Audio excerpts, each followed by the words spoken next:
Tip today, in association with Slattery's of Pecan, your main Peugeot dealer for over 50 years in the Premier County. Slattery'sGarage.ie.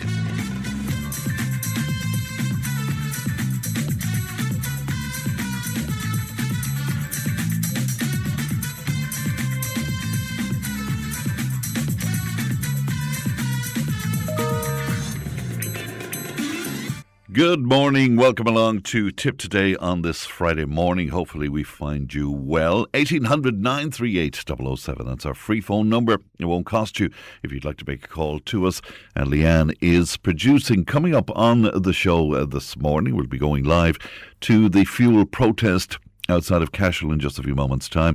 Our regular contributors will be joining us to share their thoughts on the ongoing crisis. After 10, we'll be speaking to Deputy Seamus Healy.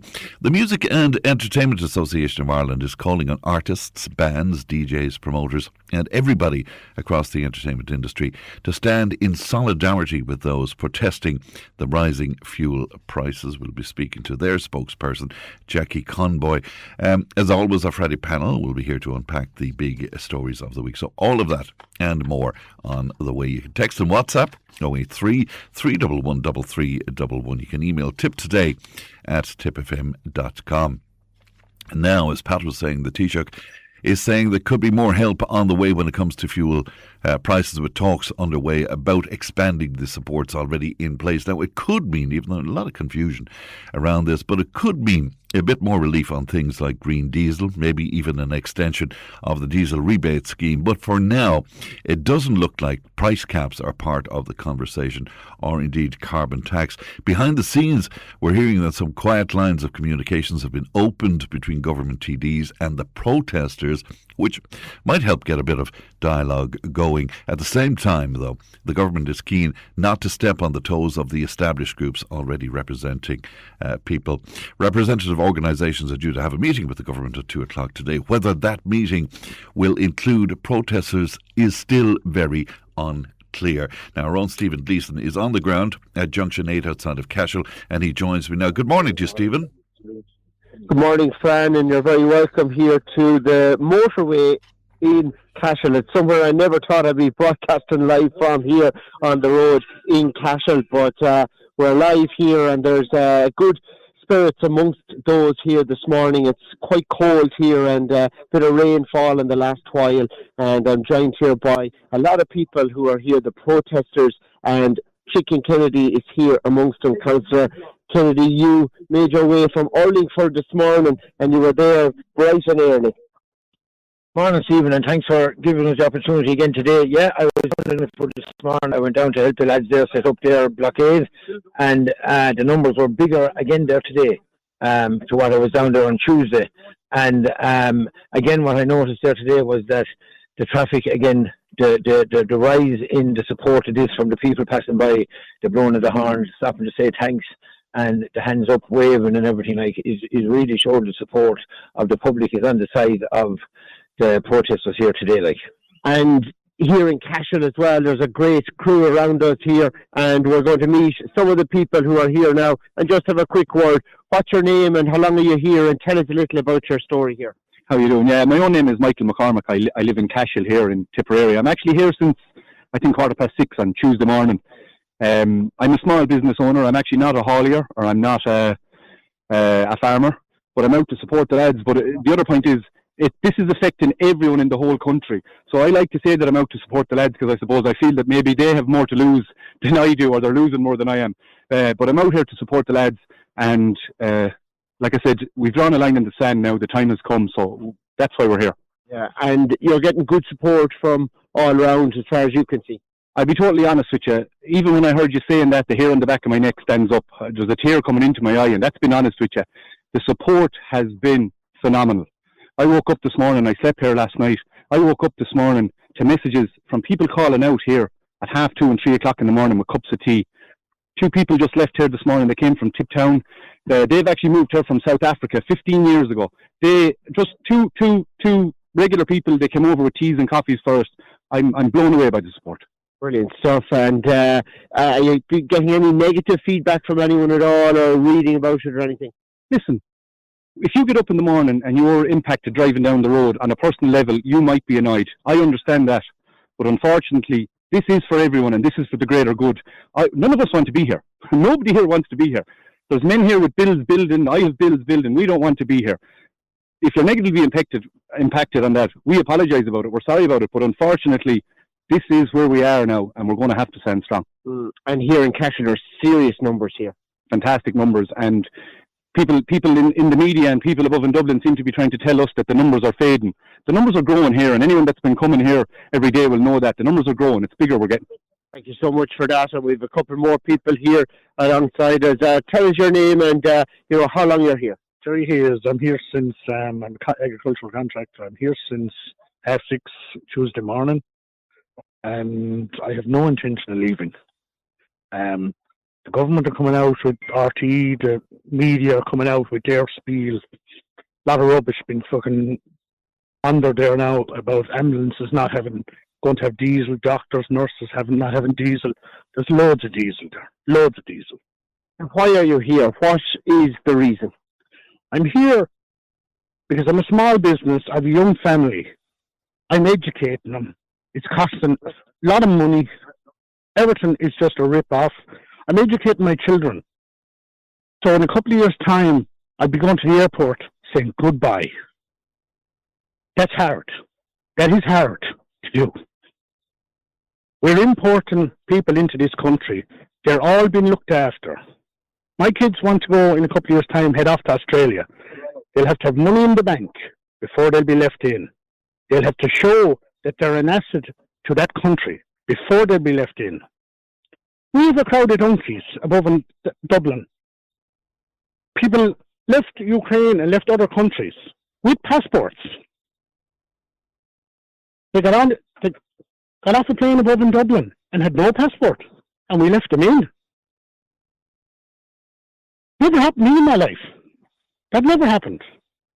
And the fuel prices here, they're affecting your world in a huge way, and serious. Inns aren't meeting as a result. Oh, serious. It's serious. Like, there's lads, we're in the agricultural end of it, there's hauliers here. I listen to figures here since Tuesday. This is scary. But the thing is, all these people that are here are workers. They're all workers.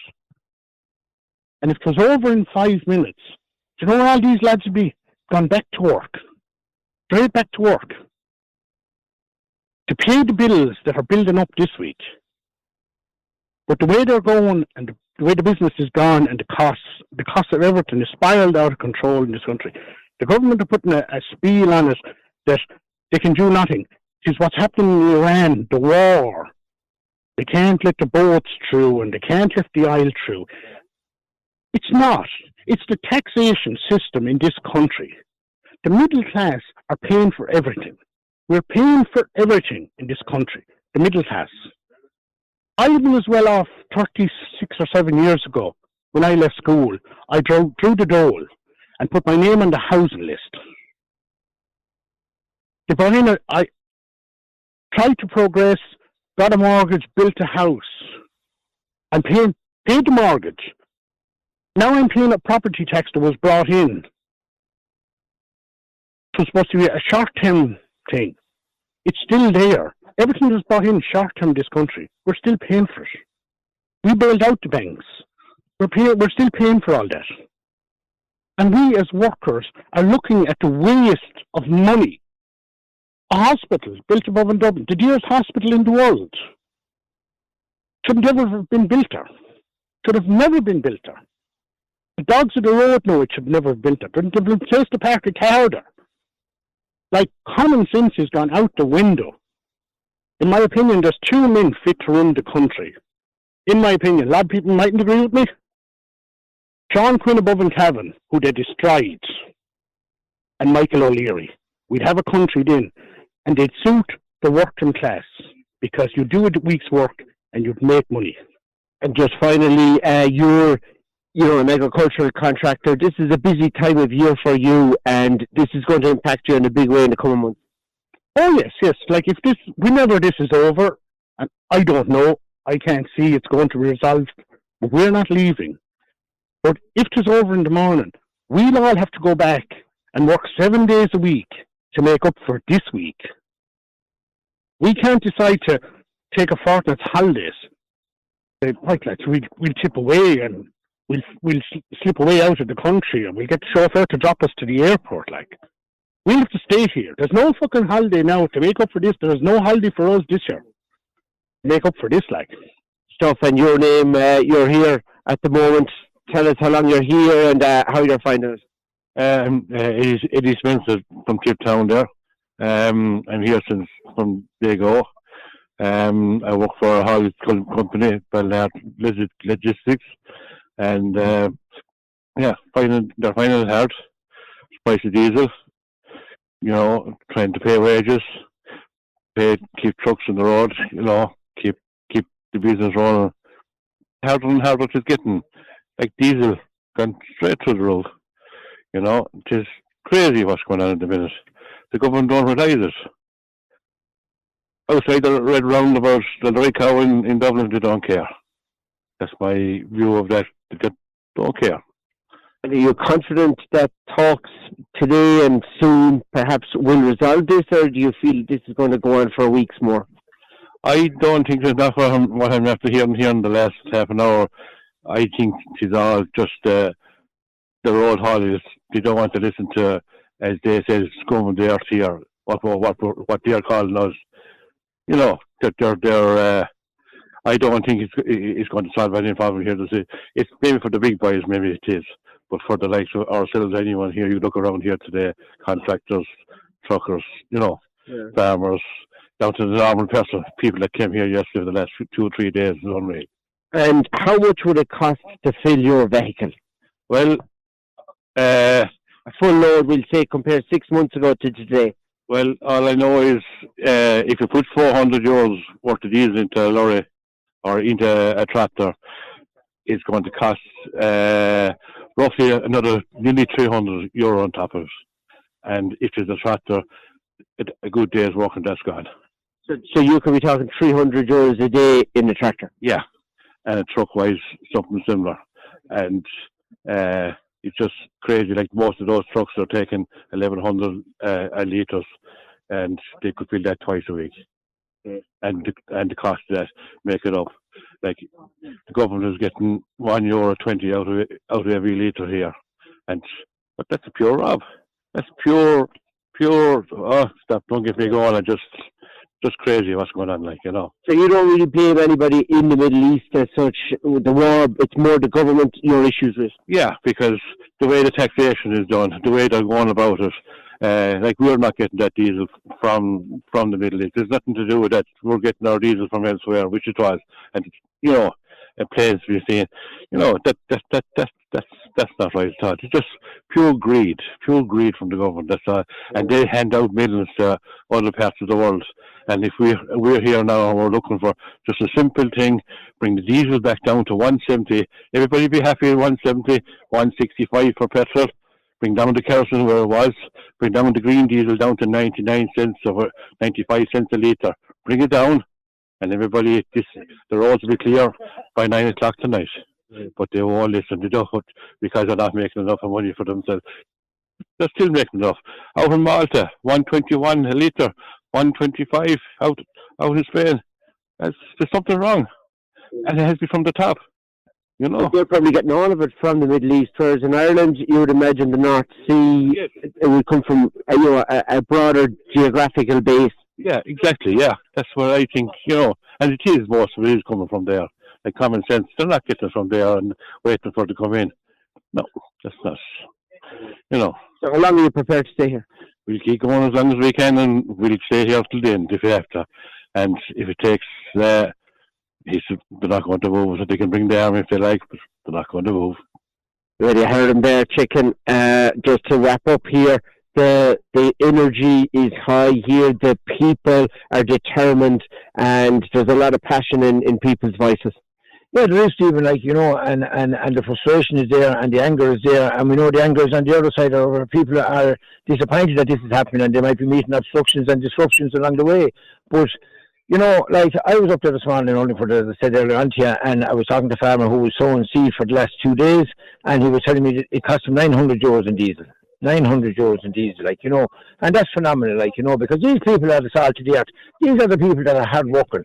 You've heard it there, they don't want to be here, they want to be out there working their vehicles that are here, tractors, builders, the hauliers, the whole lot, like, you know. And it's very frustrating. And I was listening to all the commentary this morning on all the different radio channels I listened to just before I arrived on here, listening on Morning Ireland. Derek Clearly was on, and he was saying that, you know, they have an invitation to all the regulatory bodies, the IRHA, the IFA, and the whole lot of them went in there today to talk. But if he wasn't able to come out straight and say that the protesters are going in and they have a voice there today, that Timmy Dooley said last night that they would have a voice there today, and he wasn't aware of that. Like, so, you know, it seems to me that the government are putting out every different person out to talk to try and spread it out there that, you know, that take the heat off of Micheál Martin now and Simon Harris, because they have gone down very bad in the esteem of a lot of people over the last couple of days. And I'd be calling on our own government parties there, that we have the two TDs, Michael Murphy and Ryan O'Mara. I would say, come down here, meet these people. These people need to be met. They need to be heard. They need to take you need to take their voice back to Dublin, you know, because, like, you look at today, if they're going in there today, meeting at 2:30 or 2 o'clock or whatever time it is, and they're meeting them bodies, and we talk about the IRHA, and I've only discovered this myself over the last couple of days, that, you know, we're listening, the government are talking to them, and we're hearing on the ground that there's 2 live investigations into fuel laundering within that organisation. And if that's not corruption, what is then, like, you know? And they won't come and talk to these honest, hard-working people here. So, like, that's something that needs to be explored. And why is that happening? And why are the government not dealing with these things, like, you know? And I would say, like, that from what I see, this is getting bigger. And if nothing comes out of it today for these people, they will be here again tomorrow, and they'll be here the day after. And we're rolling into next week, and we have schools going back. And, like, you know, the frustration is going to get there to everyone then. So I would be hoping that the government listen to the people on the ground. I call him Ryan O'Mara, I call him Michael Murphy to come down and meet these people, talk to them, and take it back to your leaders and ask them to please. These are the people that voted you in. These are the people that support you. Now it's time that you support them. And, you know, like, and I'd also think I'd like to say as well is, the majority of the hauliers here today, they run a great truck show every year. The tractor drivers that you see here today, they're out every Sunday with tractor runs for raising monies for charity. It's phenomenal what these people do to give up their time when they have the time to give it up, because they are very busy people. They don't mind putting money into their own pocket and doing the tractor runs, giving the money out to charity and the whole lot. Like.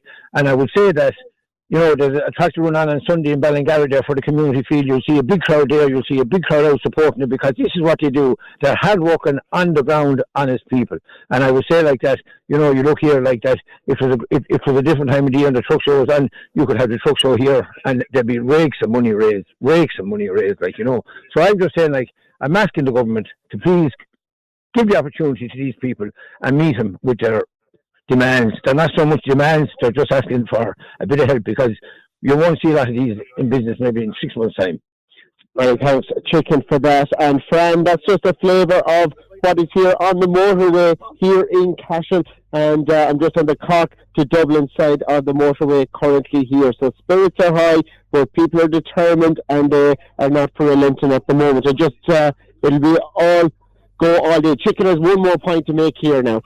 Yeah, Fran, and like tomorrow we lead on to another different protest there, where we have our animal welfare and road safety protest starting in Irishtown at 3 p.m. And for all the people that have highlighted this to us over the last number of years and months, and especially in the last couple of weeks in Tipperary, I'm asking you to please come out and support us tomorrow, and let's be defiant and stand together with the people in looking after our animals in our county and our road safety. Thanks. That about wraps it up from here, Fran, and it is back to you in the studio.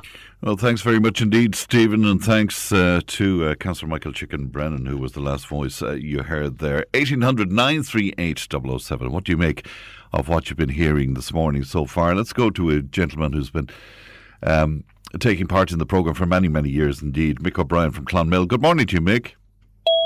Stephen, and thanks to Oh, I see. We're still connected to our Stephen, I think, so I think we might just try and disconnect that and we'll see. But good morning, Mick. Good morning, Fran. How are you? I'm well indeed. Good to talk to you today. Mick, I don't think you're all that impressed with the protest, are you? I'm not one bit impressed. As far as I'm concerned, There's national sabotage and national thuggery. That's the only way to describe it. I'm a retired man. I was involved in the trade union movement all my life. We had various disputes with government from time to time and the whole lot. But at no stage, at any stage, when I was involved in the trade union, did we stop people going to work? Did we stop people getting fuel? Did we stop people getting to maternity hospitals? Did we stop people from getting appointments for their children, doctor's appointments, etc.? It's nothing short of thuggery. That's the only word for it.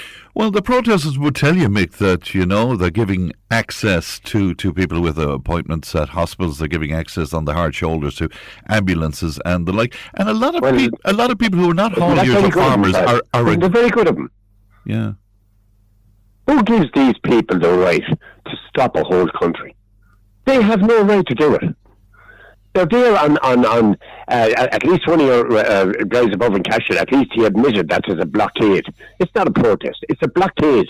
That's the only word for it. It is not a protest of any description. And what mandate have they? They have no mandate from you, from me. I could find 100 things wrong with this government. I could find 100 things wrong every day with them. But I have no right to stop the people going to work or to their place of work or to their offices or to their factories or any other thing. Yeah, I could find a lot wrong with the price of fuel and the whole lot. I'm an old age pensioner, okay, I'm not too badly off, right?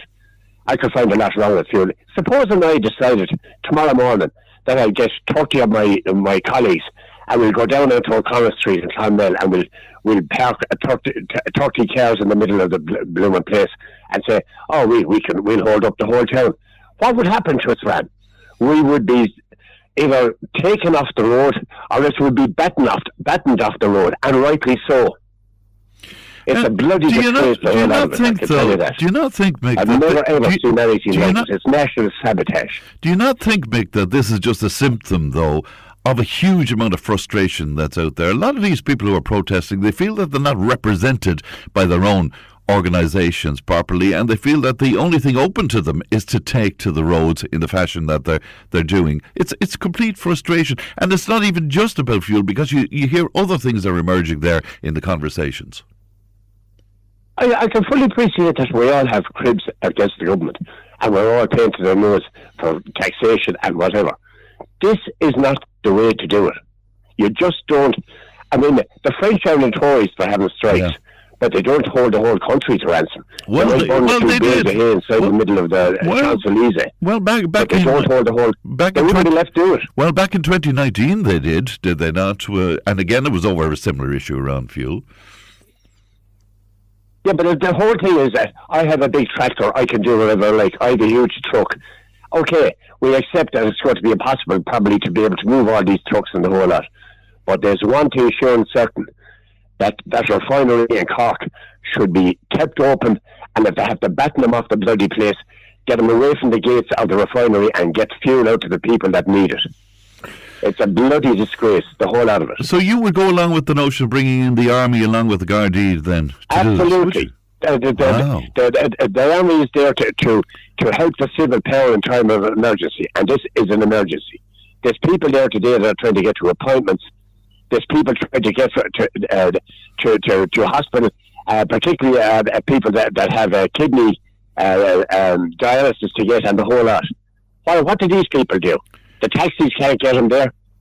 It's just unbelievable. Jeez, Mick, I don't know. I mean, I'd be heartbroken to see the army intervening in something like this with our own people like that. The army doesn't make up the mind. The chief of the defence forces doesn't make up his mind. He is ordered to do it by the government. Yeah. It's a government decision. If need be, that's what has to be done. If I created a protest above the middle of O'Connell Street with 30 cars or something like that, I would be battened off the street if I didn't move. And that's about it. You cannot hold the whole country to ransom because you have a crib. It's just not that. They want to meet Micheál Martin. Micheál Martin is the chief executive of the country, right? And chief executive of the government.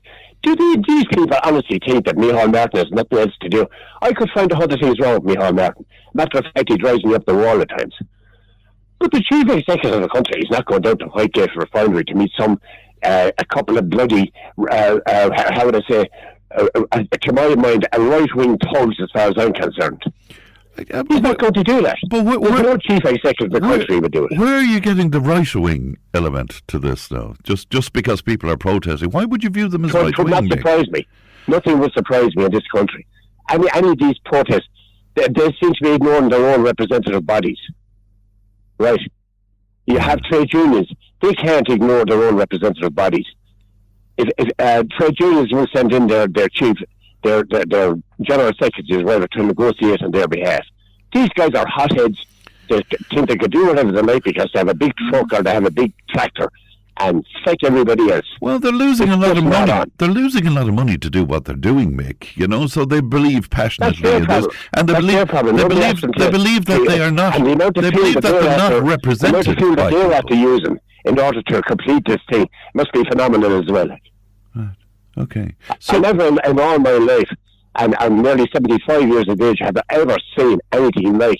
But it's national thuggery is the only word for it. Right, so when Micheál Martin described what's happening as an act of national sabotage, not in the national interest, he said that those involved in blockades will face penalties. Simon Harris said a despicable attack on society and the economy, and the disruptions must be dealt with the laws of the land. Do you go along with all of that? Absolutely. And I have no time for I know people have a crib. I know the taxation system has to change and the whole lot. And I know the ordinary person is being done every day of the week with taxation, the whole lot. We all agree on that. I have no problem with that. And I know that the government at the time bailed out the banks to the tune of 40 billion and they're doing nothing for the ordinary person at the moment. But this is not the way to do it. Was it not inevitable, though? I mean, people are feeling so hard done by at the moment. But I mean, we hear it here on the programme every day. Was it not inevitable that something like this was going to happen eventually? No. How can it be inevitable that you just hold a whole country to ransom? That you discommode people? You discommode, probably next week they're going to discommode schools, the whole lot. We just close down the whole country because we have a crib about our diesel and whatever. You just can't do that. We have a government there, whether I like the government or whether I dislike the government, and I dislike a hell of a lot about them. I have no right to hold the whole country to ransom. It's as simple as that. And why do you think, Mick, we're not hearing a lot of voices like yours? Why do you think that is? Because people are Johnny up the road, he's an agricultural contractor. I daren't open my mouth because he won't like it. He's on the picket down up there. All that kind of tomfoolery is going on as well. People, there's thousands upon thousands of people feel the same as I do today. I can guarantee it, but they're afraid because they'll offend their neighbour or the whole lot. I'm not afraid of offending some agricultural contractor up the road. I have rural roots. My mother came from a farm. She was reared on a farm. I had great sympathy for rural Ireland down through the years, but I'm rapidly losing it, I can tell you that. All right, Mick, good to talk to you today. Good to hear your point of view. And thanks for coming on with me, Mick. Thank you. Yes, okay, friend. Thanks very much. That's Mick O'Brien. Mick has been contributing to Tipp today for a long, long time indeed, but he's very cross, as you hear this morning. I think we might be going to Michael, Leanne. Are we going to Michael now? 1800 938 007. The text and WhatsApp is 083 311 3311. You can email us as well, by the way, and that's tiptoday@tippfm.com. Okay, I'll tell you what we'll do. We'll take a break and we'll be back with more in just a moment. Tipp FM's Tipp Today. With Slattery's Garage, Puck On. Main Peugeot dealers in the Premier County. And now stocking the full range of the luxury French car brand DS Automobiles. Book your test drive today with Slattery's Garage, Puck On. See slatterysgarage.ie. Tipp Today, in association with Slattery's of Pecan, your main Peugeot dealer for over 50 years in the Premier County. slatterysgarage.ie.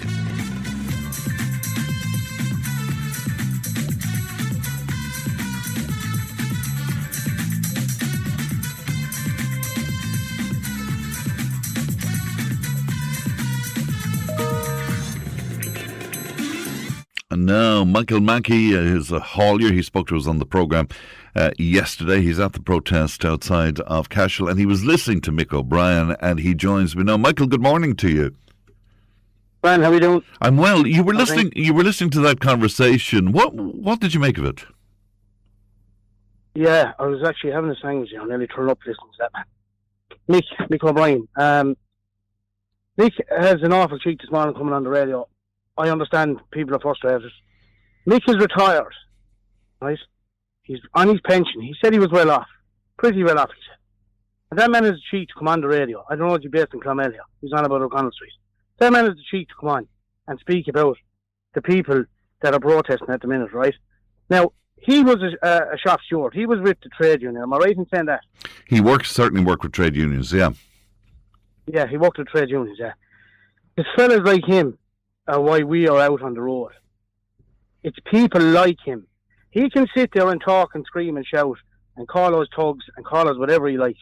That man hasn't a brain in his head. Now, I'd love if he came back online. I'd love to have a to and fro with him. Because that man doesn't realise big tractors, big trucks run this, but people aren't without. We know what it's like to have without diesel, petrol, whatever it is. We know what it's like. We are the ones that get it there. But the problem is now, because of trade union and shop stewards and all these airheads is what I call them. They think they're clever. They're not too clever. This is why this is happening. So Mick on O'Connell Street with his 30 friends in his car, I would challenge him. If he's so worried about people getting to work and appointments, come down, put on a high vis, stand at these protests and help the people do the traffic and guide them. That's what we're doing. We have never stopped any HSE, any animal, anything like that. So Mick to come on and call us thugs is actually a moronic statement, and I've no problem in saying it. It's easy for him to sit back with his pension, and like I said, with his shop steward, he'd probably work for government at one stage, I could imagine, or a state body, with that kind of talk this morning. It's absolutely disgraceful. Yes, people are disrupted, we understand that. We are doing our best to get him around. We are doing traffic above on the M8, on our section and Tipp. That's why I'm on Frank Curry. And I'm actually, and I'd like to say something to you, Fran, as well. I'm delighted that you came back at him there, because media is kind of all one-sided at the minute. But I'm delighted that you haven't taken sides yet, but you have backed us up. So I'd like to thank you for that. But Mick O'Brien and all his colleagues and cronies, and whoever was listening to him at home, clapping and cheering him on, you're a disgrace. Get behind the people of the country. Come down, Mick. Put on your high vis. Get down to the nearest protest, whether it's Care, Tipp Town, Cashel, wherever it is.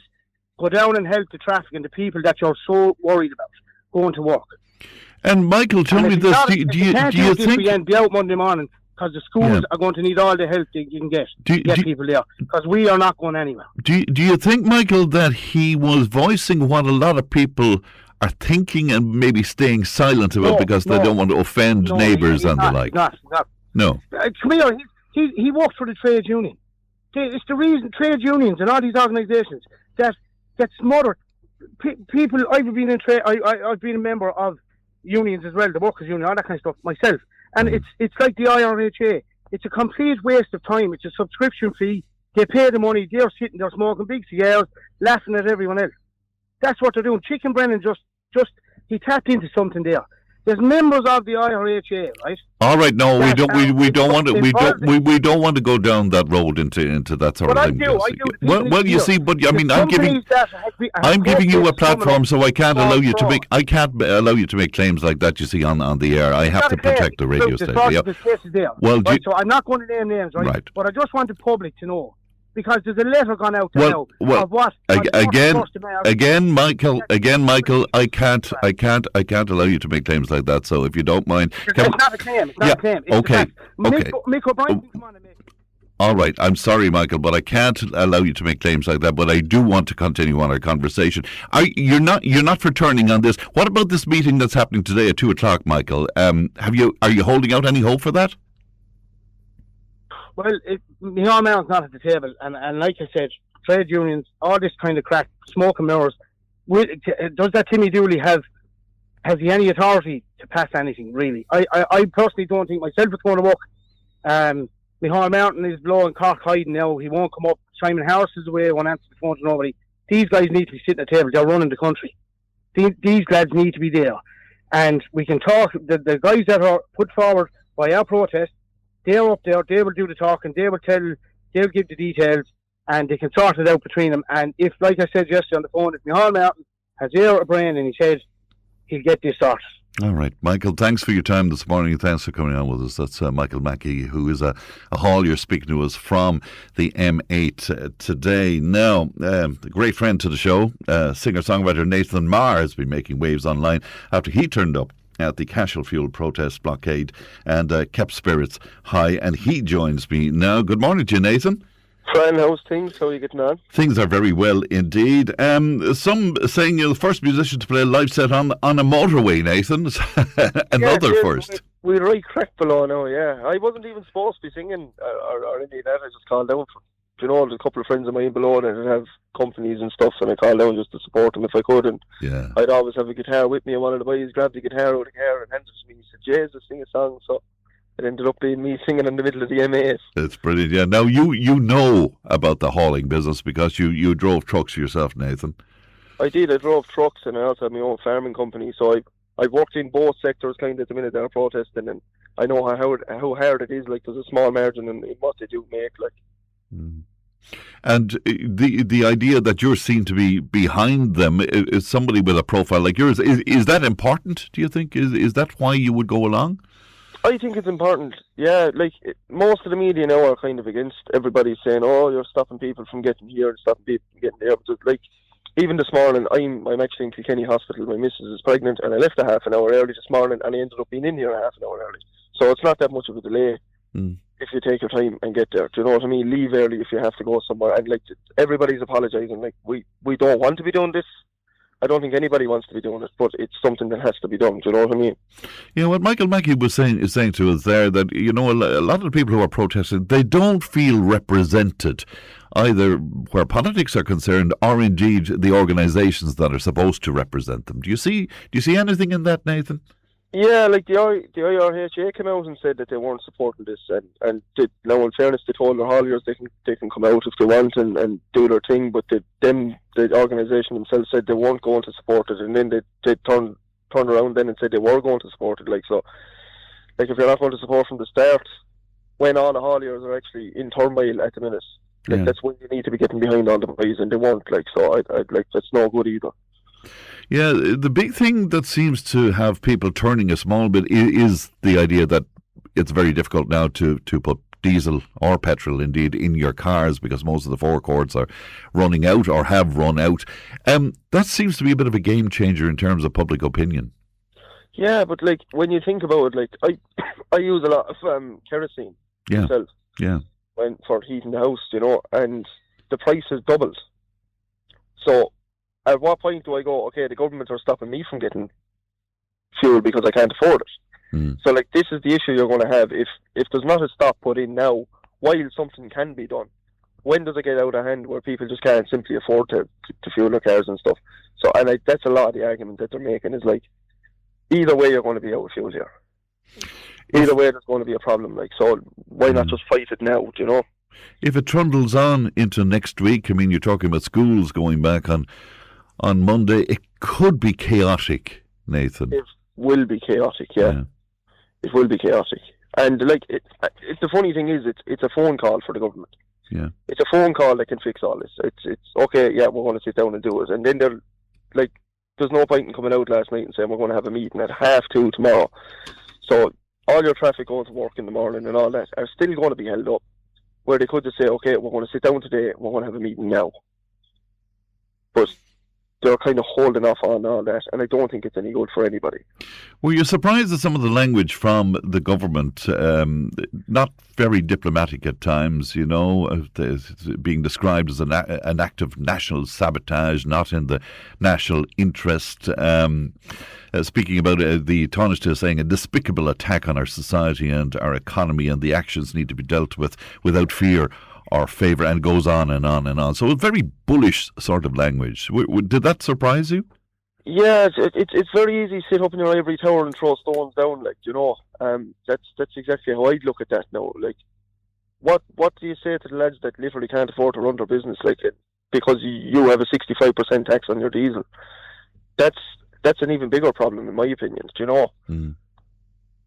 Do you think good will come from all of this? Do you think this will foster change in some sort of a way?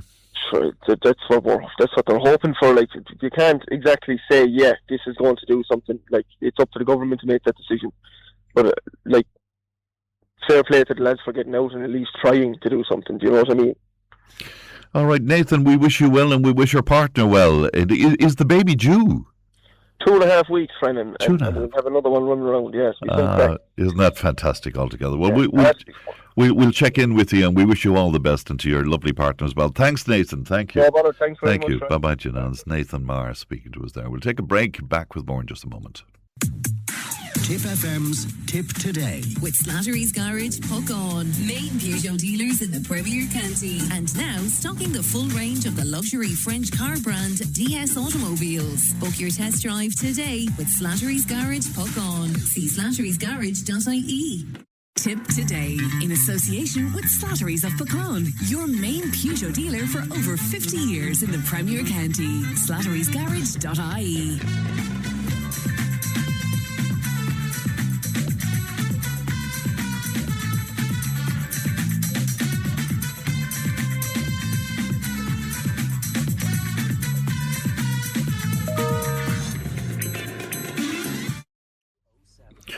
And you're very welcome back to Tip Today, 1800 938 007. Now, Seamus Hayes is a farmer and he joins me now. Seamus, good morning to you. Good morning, friend. How are you keeping? I'm well indeed. Good to talk to you today. You said good, yeah. You said you're disgusted by Micheál Martin's response to the protest. Absolutely. Why wouldn't you be? Like, to come on and say that to us, like, and we, as regards taxpayers and all these people in the protest are all very good citizens and they're working very hard to make a living and paying. I suppose if you wanted to take the average tax take from all them people, I'd say it would be probably in the region of 80 or 90,000 a year, what they pay in tax and VAT and duties and everything, and for him to come on and call us, what he said, that we should be whatever he said about us. So you're sabotaging the nation. What you're doing, not in the national interest. He thinks penalties and legal consequences should be in place for you all. But that's really only adding fuel to the fire. Yeah. That's all that's adding is fuel to the fire. Like, in a sense, friend, this, as I said to good for people in the last few days, a child in slow learner class would fix this in 5 minutes. It only took 5 minutes to fix it, and it's going on now on its 4th day, and I don't know what it's costing. But like, is all the people are looking for is, and there's a small bit of misunderstanding here, and I think there's one bit of a problem that some of the top guys in the protest are not getting that message across properly. Is they're looking for a euro. They want it capped at €1 a litre, but now they don't want. They want the heating oil and the green diesel capped at €1 a litre, but that's before the war started, and pay that much tax on it. But what the government are getting in way more tax now than what they were getting in, and so the heating oil and the green diesel at €1 a litre, and the white diesel at 170. Now, they've paid the extra cost. They don't want it capped fully at that. It's just they'll pay the taxes up to that, and then whatever the oil, the raw material costs after that, that has to be paid by the customer. You can't expect the government to you're accepting the international influence on this is what you're saying. Yeah, but like, the more the government are creaming this off. Like, it's a bonanza for the government, the war, and that's what's really disgruntling people. Whether you agree with me or not, and I listened to your last two speakers there, and I really agree with your last speaker, the haulier. Like, I had a haulier in my yard here this morning. I'm a dairy farmer myself, and maybe my milk might be collected, maybe it's not, but I'm prepared to open the tap. The man asked me yesterday, what will happen if your milk isn't collected? I said, I'll open the tap and I'll let it off. But I'm standing behind the contractors, the hauliers. And Seamus, would you help me to understand something? You as a farmer, why do you not feel represented by the farming organisations who will be at that table today? Well, I'm an IFA member myself, and I know actually James Gregan very well, James Gogan. Yes. I'm on the committee with him in the farm centre. We do 4 or 5 meetings there every year, and he's a very able person and a hard-working guy that came up the hard way. He didn't get anything soft, and that's, he knows what he's talking about.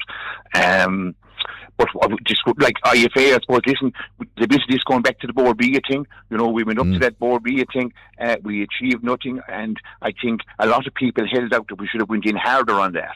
That this is going back to that, a little bit of it going back to that we should have went in harder there and not leave Larry Murden as still chairman, and I suppose, and then we also went in looking, we only got 3 centilitres the last time, so just giving us the 2 fingers, like. But I think Micheál Martin has a lot of bad calls made this year. I definitely would be calling for him, and I'm a paid up Fianna Fáil member. I think people know me very well around here. They know my politics, and I won't be hiding behind that.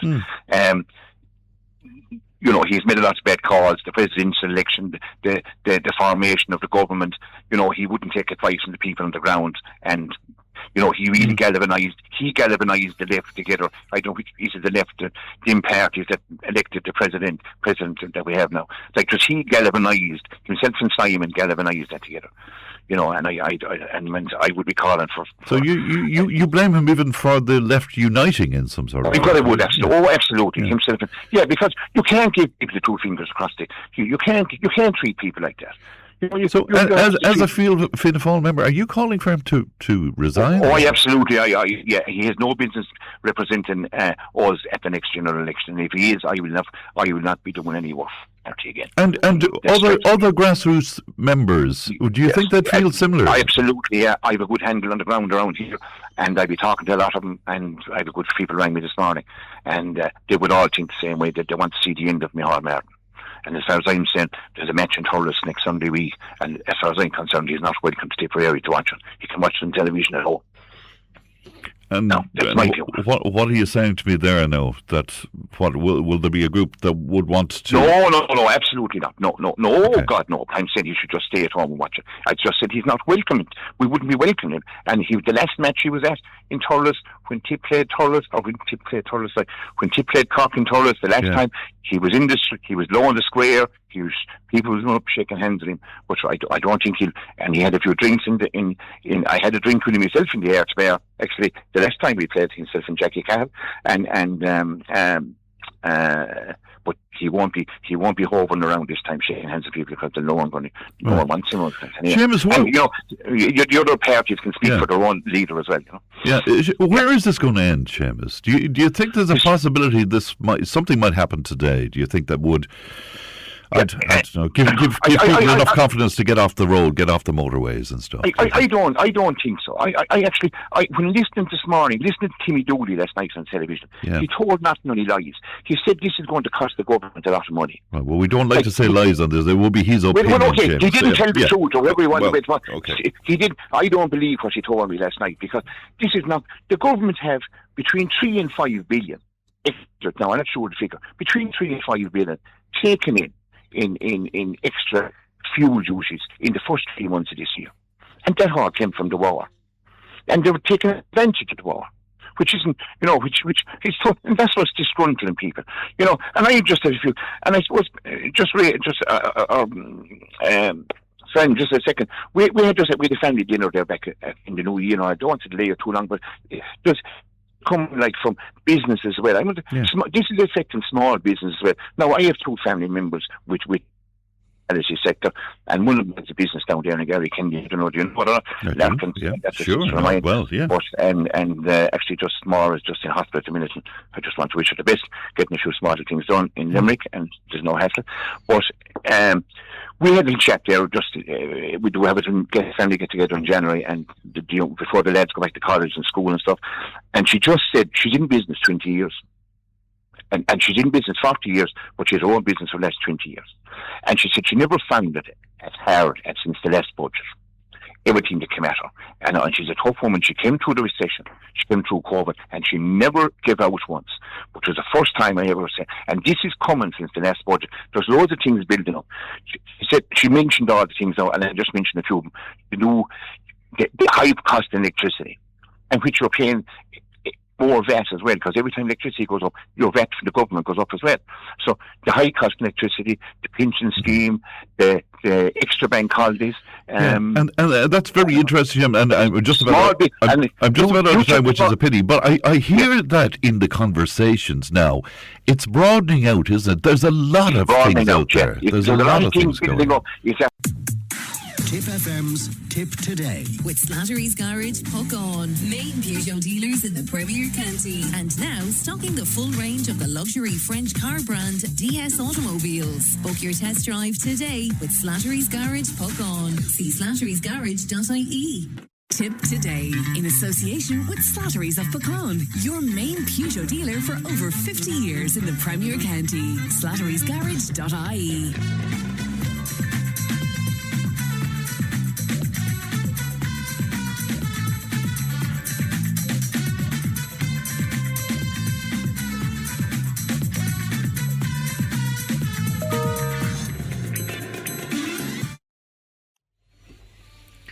Thanks, Pat, and welcome back to the second hour of Tip Today. Now, I'm glad to be joined on the line by Deputy Seamus Healy. Good morning to you, Seamus.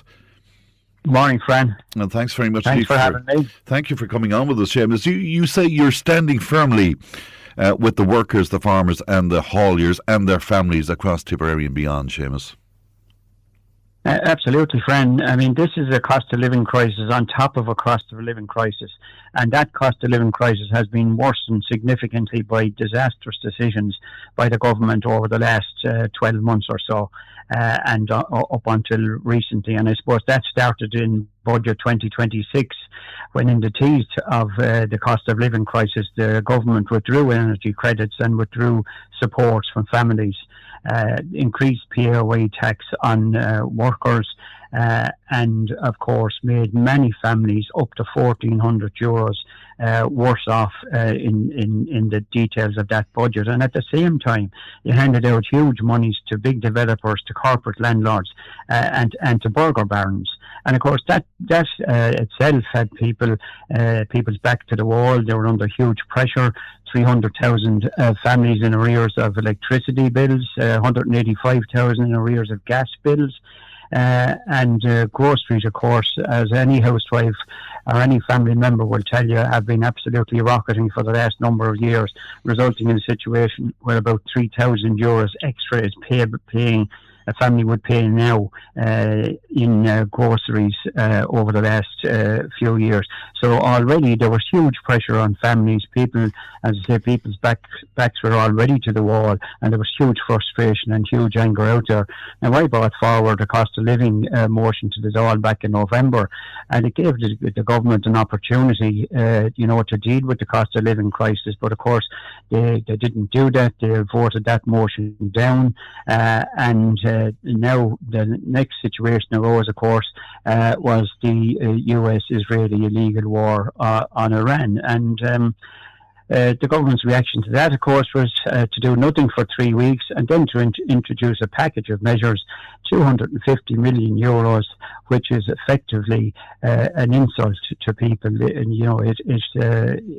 the effect of it on the ground is that diesel and petrol and home heating oils in particular are now much higher than they were even after the introduction of that package. So it certainly appears to be, Seamus, and obviously from what you're saying to me as well, it appears that this is much broader than even the cost of fuel. Is this just a general frustration that's playing itself out on our motorways now, is it? Well, there is an absolute general frustration. As I said, the background is, the cost of living crisis that we had prior to this war. The war has made the situation worse. Decisions by the government have made the situation worse. They sat on their hands, as I said, for 3 weeks.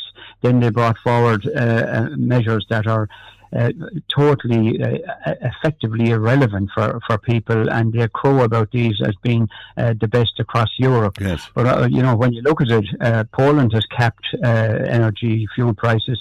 Yesterday in Spain, diesel was 184.9 per litre. Petrol, I think, was 149.9. A couple of days ago, I paid 218 per litre for diesel. So, the measures introduced And when you think about it, the 250 million euros sounds a lot of money, but in the greater scheme of things, it's a drop in the ocean, in fact. And when you compare it, for instance, to the package that the government brought in the 2025 budget prior to the general election, that package was valued at 2.2 billion, included energy credits and support for people who were less well off, and of course.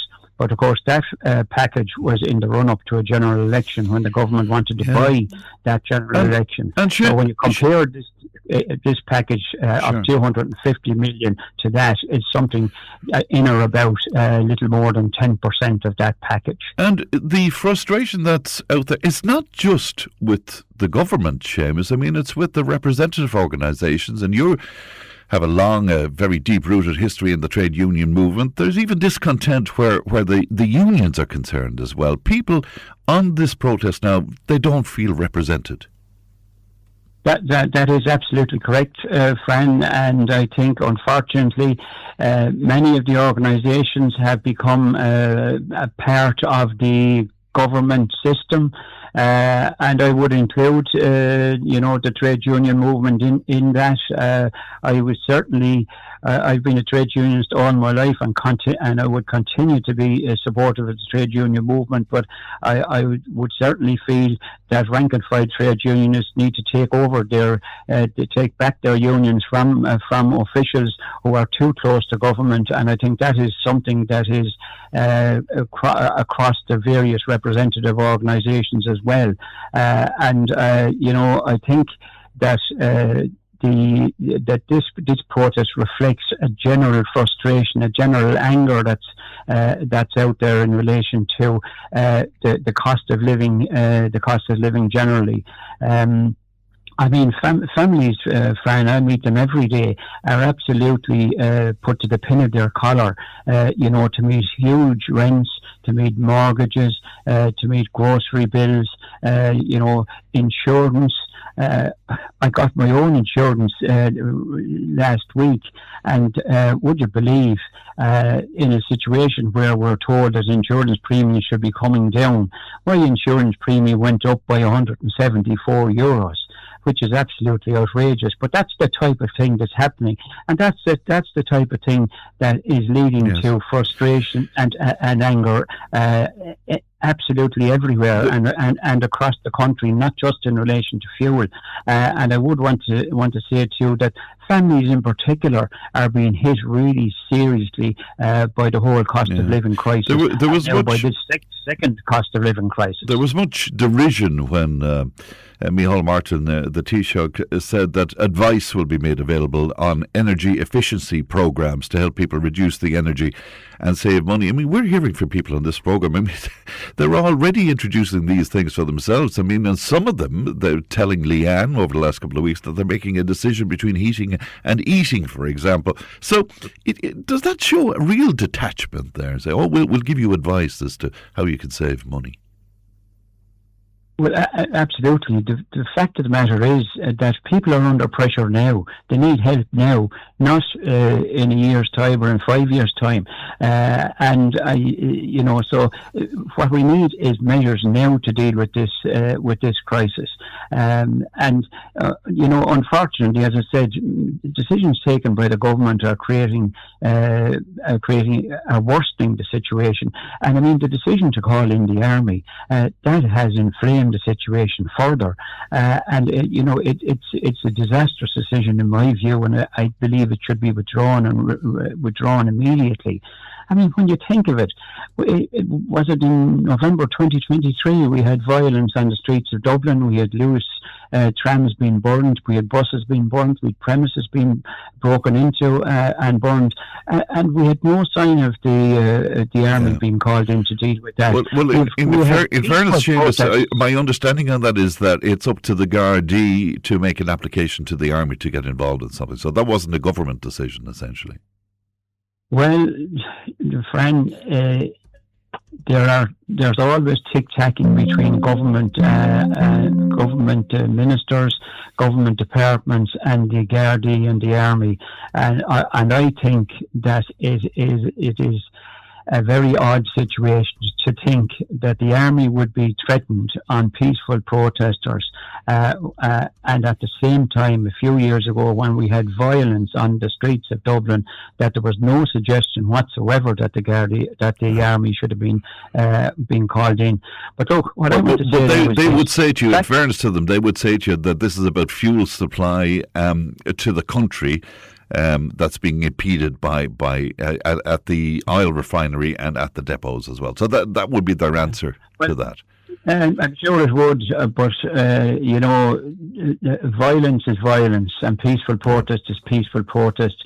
And I just think that the decision to threaten the army on peaceful protesters is simply wrong, and it should be withdrawn immediately. But look, for the moment, what we need now is we need negotiations. We need the government representatives to sit down with people who represent the protesters.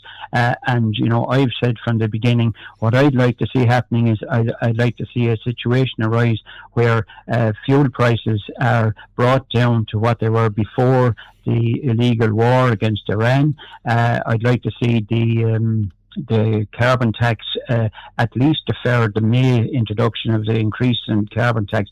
I want to see that at least deferred.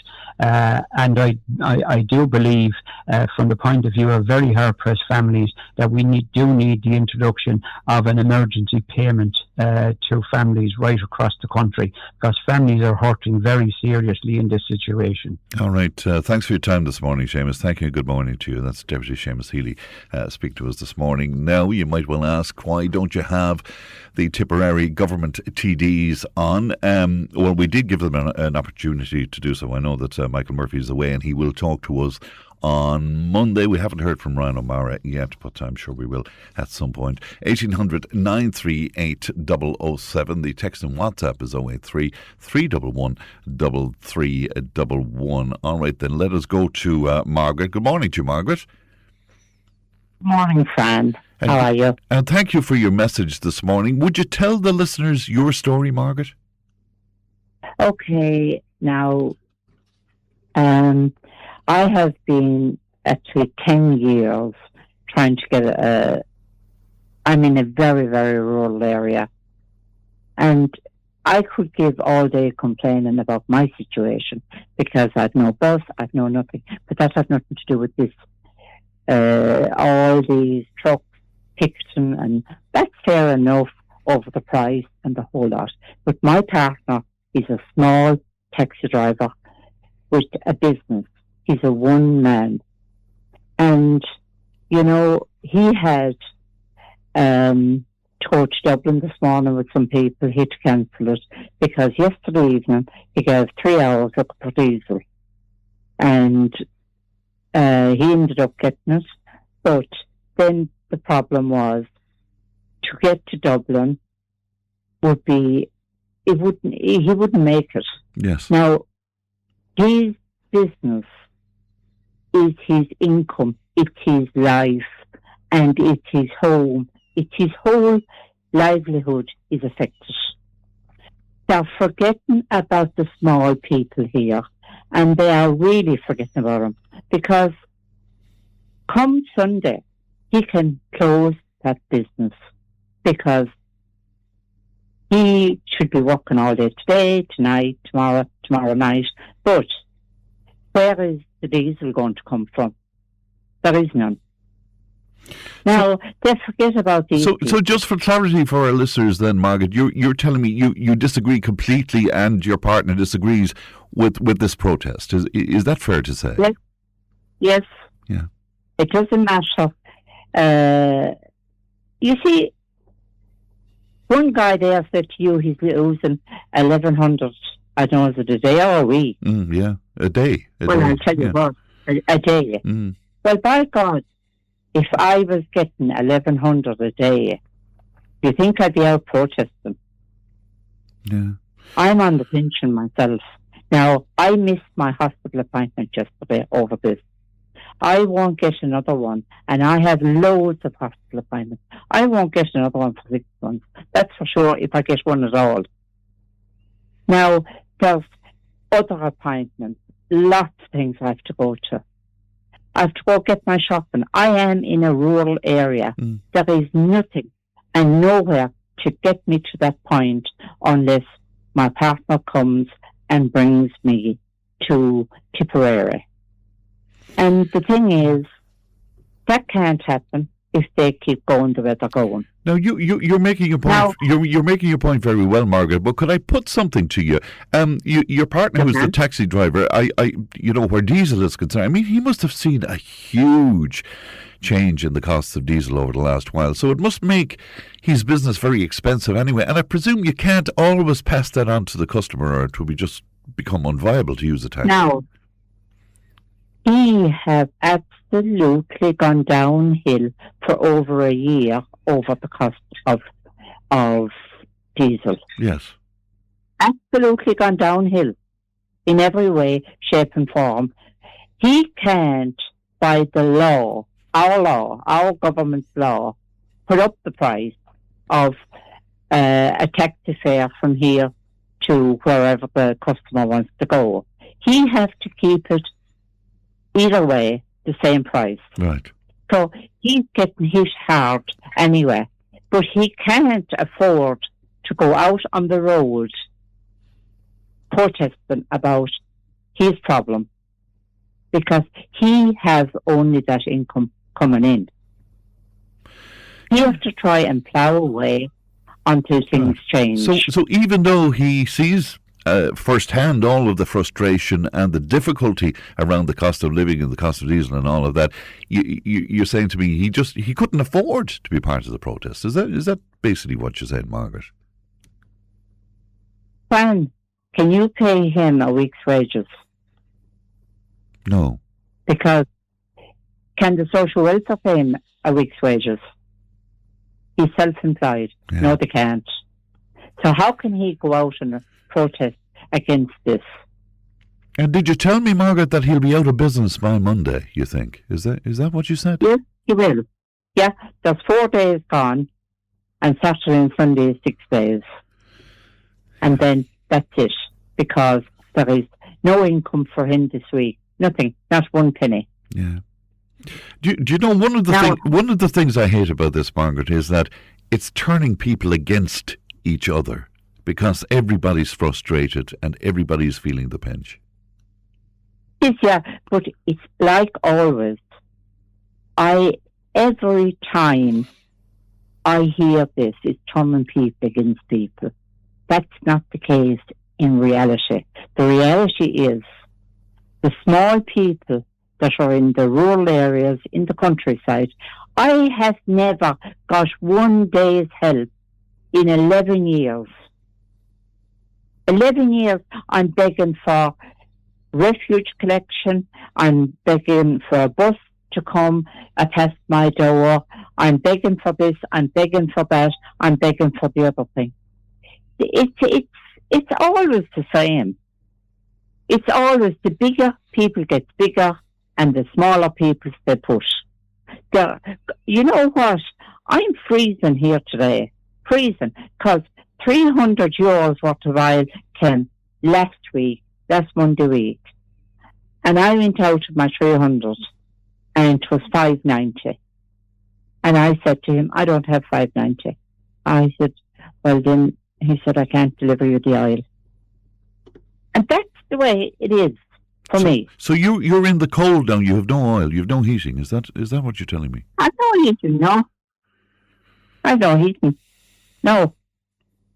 And the thing about it is, who am I supposed to tell about that?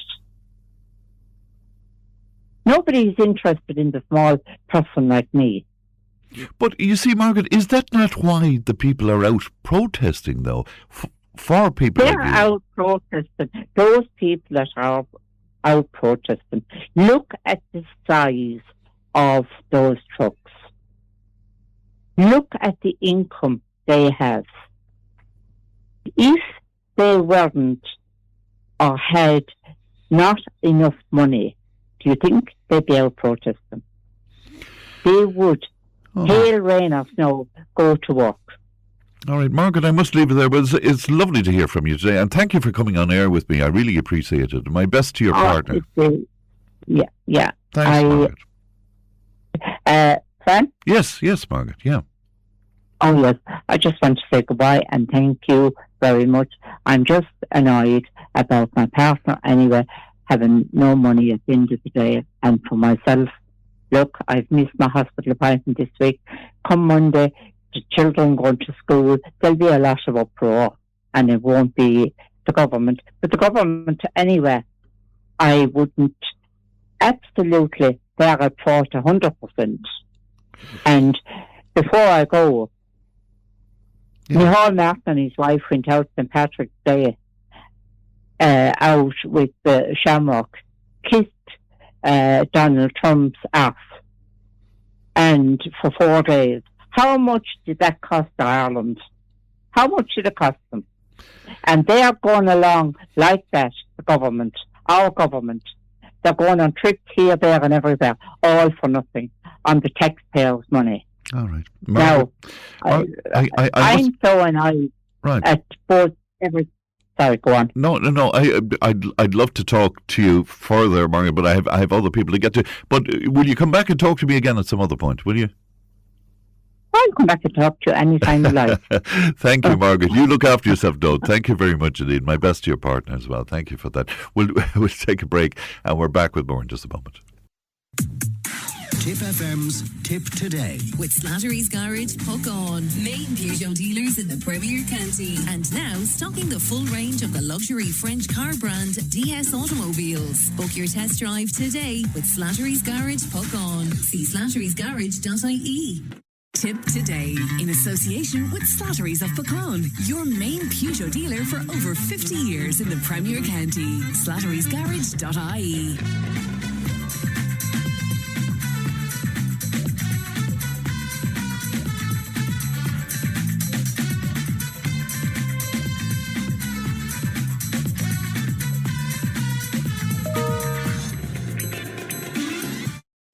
Now, I'm glad to be joined by Jackie Conboy of the Music and Entertainment Association of Ireland. Jackie, good morning to you.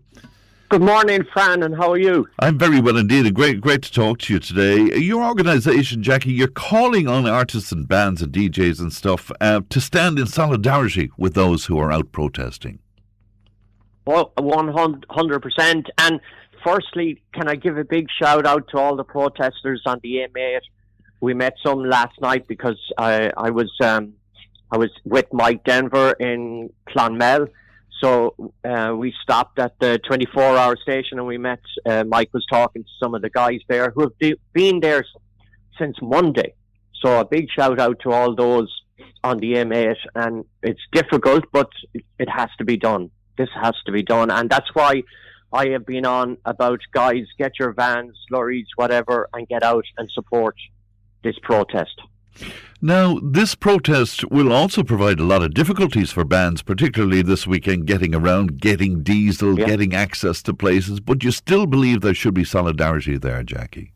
Oh, 100%. And look, no pain, no gain. And that's the way it is. Like, if this happens and that the meeting, now I don't think this meeting today is going to be with the protesters. So that's a negative straight away. But if something does happen, we all gain from this.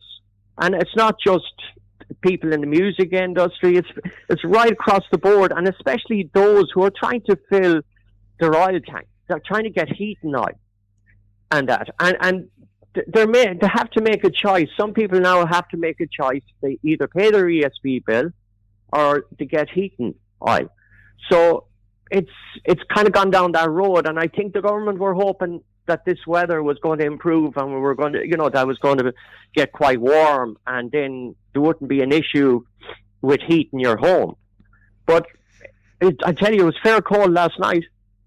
Yeah, we just heard from Margaret there just before you came on with me, Jackie, and I mean, she literally could not afford a fill of oil, so as we speak, she's sitting in a cold house in the cold. So that's very, very real. I put that to the Taoiseach a couple of weeks ago, and he said, "Well, look at what we've done. We've extended the fuel allowance for a few weeks and stuff." That was his answer to me. Yeah, but it's triplets. What they're doing is they're just, a little bit here, a little bit there, but nothing that really helps.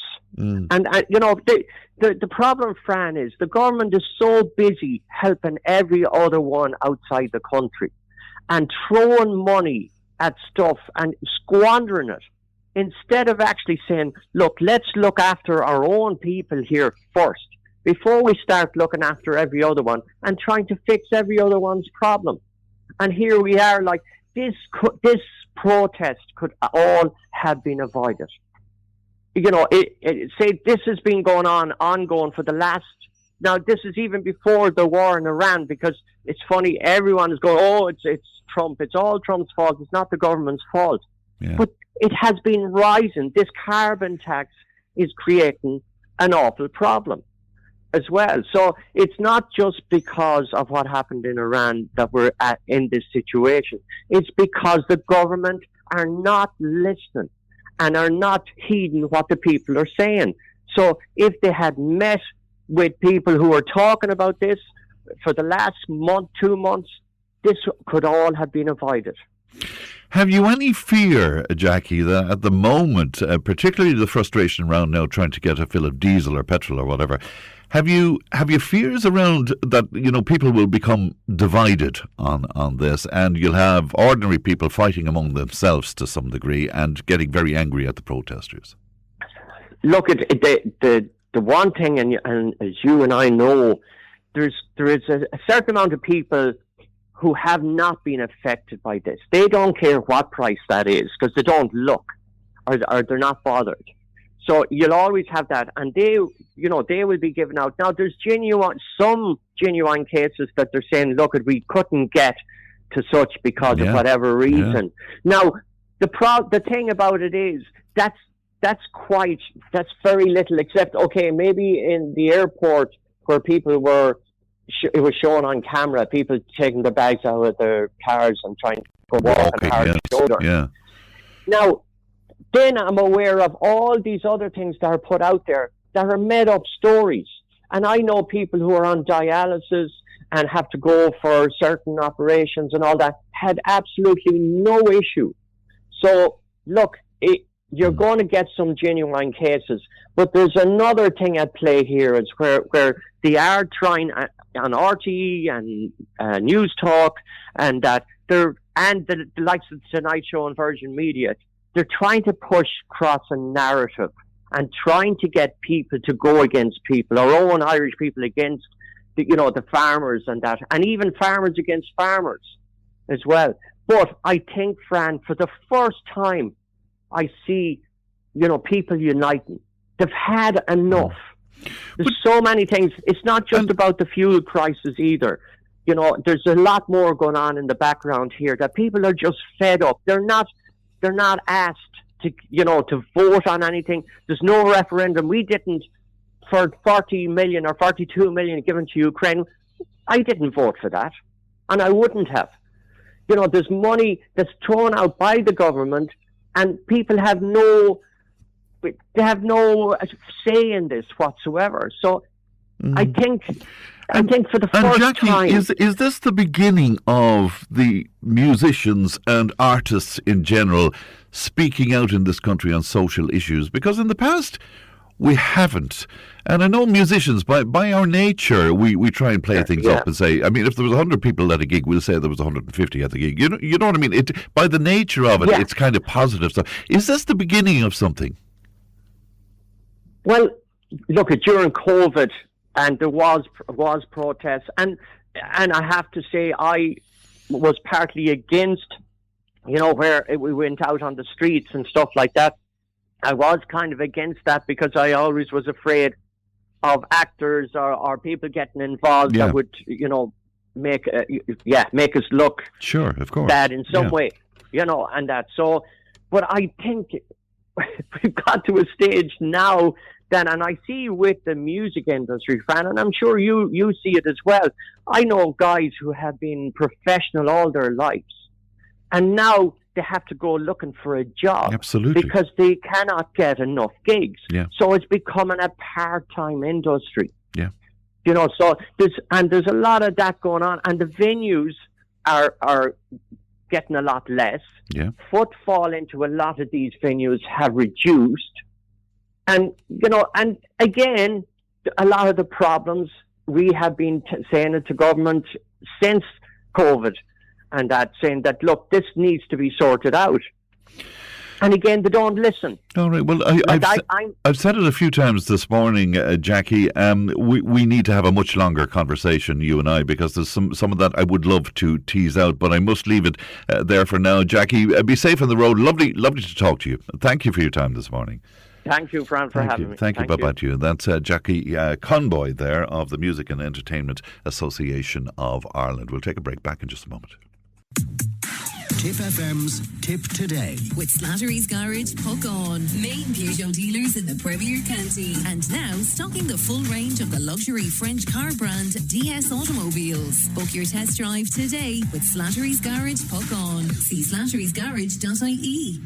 Tip Today, in association with Slattery's of Pecan, your main Peugeot dealer for over 50 years in the Premier County. slatterysgarage.ie.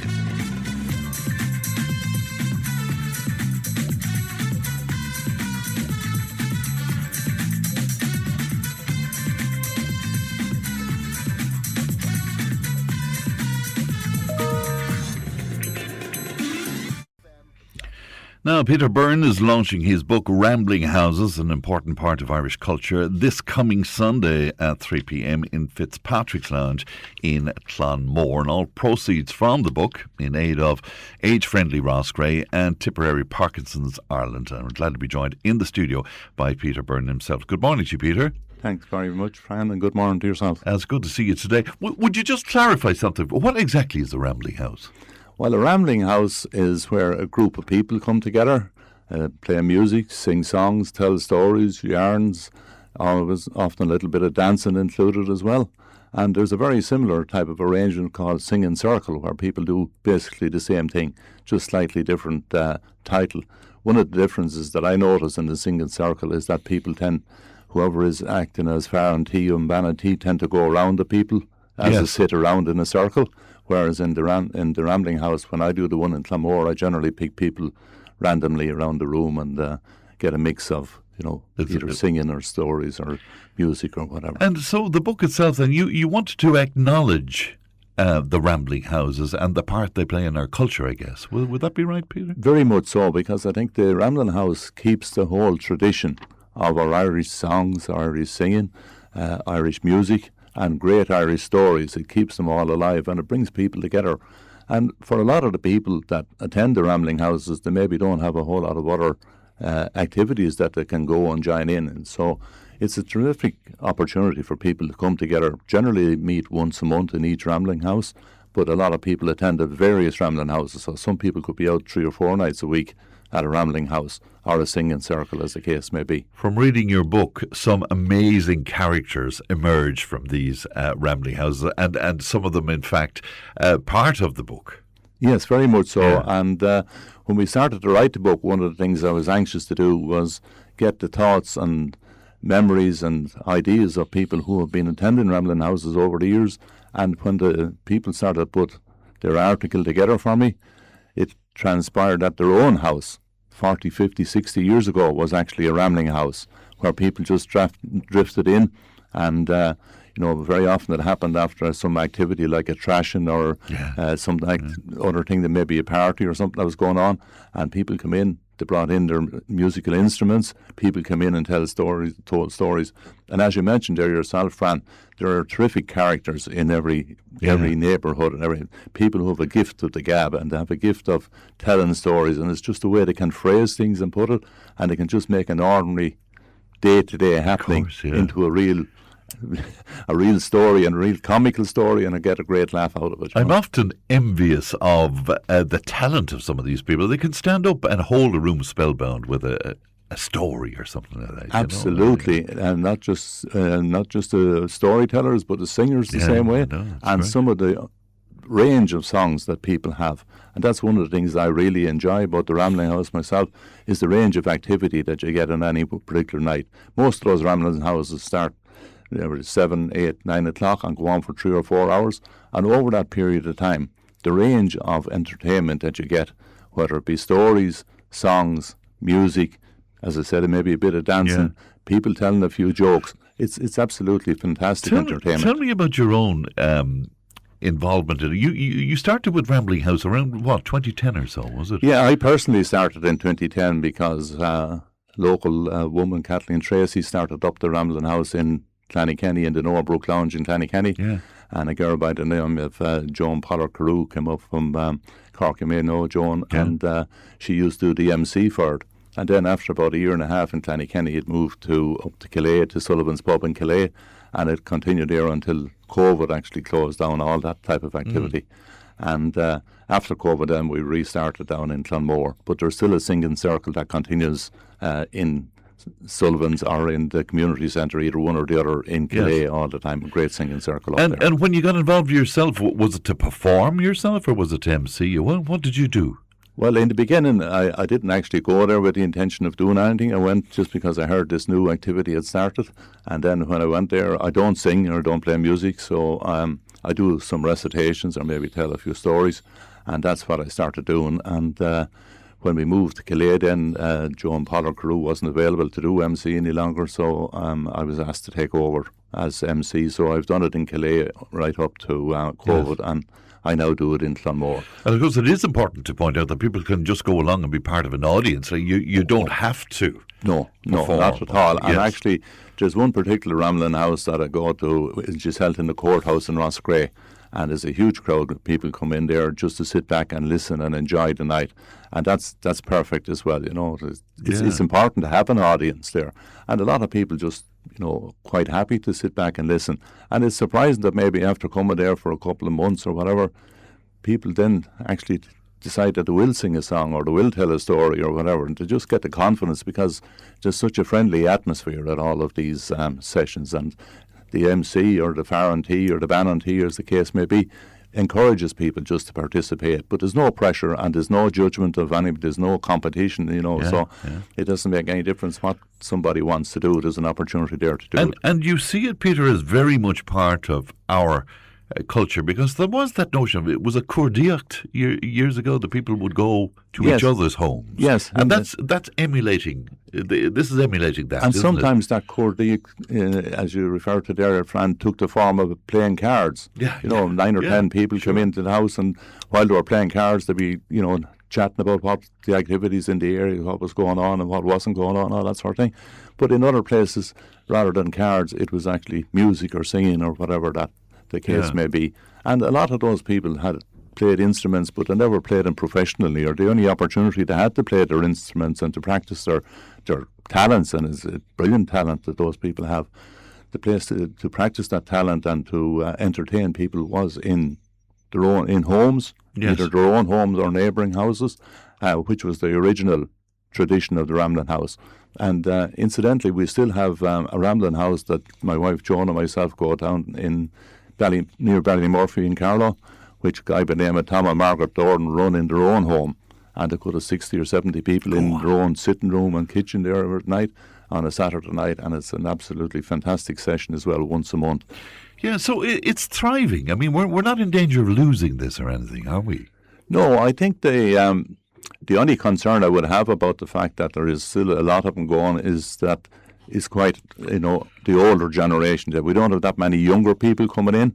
Now, there are some, and it's really wonderful to see the younger people.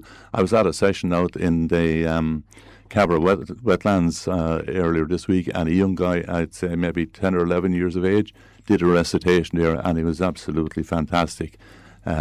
Rory O'Neill, I think was the chap's name, but it was absolutely brilliant. And to see a young person like that, now that's the other extreme, to have somebody as young as that coming in, but to have somebody coming in, in their teens or in their early 20s, 30s, it'd be great to keep the tradition going, because even since I started going to Rambling Houses in 2010, the number of people that we have lost, who passed on to their eternal reward, who were terrific entertainers and gave their time and their talent to entertain people, totally free of charge and everything else, and it's to do it purely for the entertainment and for the love of it. Does anybody get up and have a dance? Yes, and particularly in some of the venues, like in John Fitzpatrick's pub in Clonmore, We have the Ramblin' House in the lounge. There's plenty of room there for people to get up and dance, and some of the other venues there's room for people to get up and dance as well. Yeah, it sounds to me that just your own story, you've made a colossal number of friends through this, haven't you? Yeah, and when we asked people for their thoughts on the Ramblin' Houses, that's one of the things that struck me about it, was the number of people that listed out making friends and the friendships they have gained from the Ramblin' House is one of the key things that, encourages and keeps them going there. And since the whole COVID thing happened, we started up a number of WhatsApp groups. So there's several WhatsApp groups, and not only do they notify people about when the Ramblin' Houses is on, etc., but people use them to inquire about each other's health, or if somebody is sick or in hospital, there's people sending them best wishes. And those sort of friendships that develop through the Ramblin' House or the singing circle carry on outside of it. And, people are concerned, obviously, for friends if they hear that there's anybody, sick or has a bereavement or anything else, and it's lovely to see that sort of and also a number of our entertainers, particularly the musicians and singers, actually come on the WhatsApp group in between the sessions and maybe do a song or play a bit of music, whatever, which again entertains people who are maybe confined to their homes or not out as much as they used. Is it lovely that you're dragging up-to-date technology into, an old culture, an old idea? Yeah, it is. Lovely, it's at this day and age, everybody has a mobile phone, and most people are on WhatsApp, so it is a terrific way. And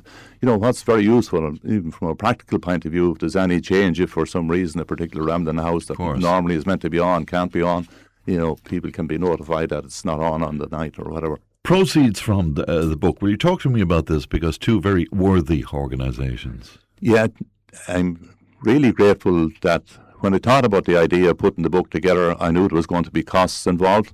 So I approached our local county councillor, Michael Smith, and see if there was any way we could get some funding for it. And in fairness to Michael, he came back with a grant from Tipperary County Council, which we really appreciate, and that has covered all the costs of printing the book. So every euro of the proceeds from the book will go to the two charities that we have nominated, which is Age Friendly Rossgrey, which provides a wonderful range of services to the people in Rossgrey and the general locality around there.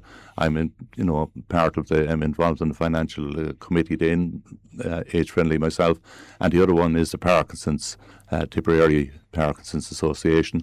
And there's a reason for that one, and that for a personal reason. One of my own brothers died from Parkinson's a number of years back. But as well as that, there are a number of people who have an involvement with the Ramblin' House who have Parkinson's. And I know that John and Mary Carey from Upper Church won't mind me mentioning, but Mary is the actual secretary of Tipperary Parkinson's Association, and her husband John still attends the Ramblin' House sessions, even though he has been suffering from Parkinson's for a number of years. So they're two very, very good charities, and we'd hope that people would support those two charities by buying the book. Well, it's being launched this coming Sunday. I know Michael Smith is going to be there for the official launch as well. So it's 3:00 at Fitzpatrick's in Clonmore, and everybody welcome, I guess? Everybody is welcome, and it's developing into a Ramblin' House session as well, so we'll have a bit of music and songs and stories, etc. for the afternoon, starting around 3:00 and going on until whatever time people start to drift away at. So look, if anybody else wants to get the book outside of people who were able to attend the launch, and as you said, everybody is welcome to attend the launch. If anybody else wants to get the book, they can contact me directly, and I can get a copy, or if they have people who they know attend any of the Ramblin' House sessions, we'll be able to get the book to them through the Ramblin' House sessions over the next couple of weeks or months. Leanne will have Peter's contact details here if you want to make contact with us. It's called Ramblin' Houses, an important part of Irish culture, and it's compiled by Peter Byrne. Peter, lovely to talk to you today, and we wish you well with the book. Thank you. Thank you, and thank Tipp FM for supporting us and giving us the opportunity to promote the Ramblin' House and the book. You're very welcome indeed. I love the notion of Rambling Houses. Thank you for that, Peter. It is 10:58 right now. We're broadcasting live from Nina. We're going to take a break, and news is on the way. Tipp FM's Tipp Today. With Slattery's Garage, Puck On. Main Peugeot dealers in the Premier County. And now stocking the full range of the luxury French car brand DS Automobiles. Book your test drive today with Slattery's Garage, Puck On. See slatterysgarage.ie. Tip today in association with Slattery's of Pecan, your main Peugeot dealer for over 50 years in the Premier County. Slattery'sGarage.ie.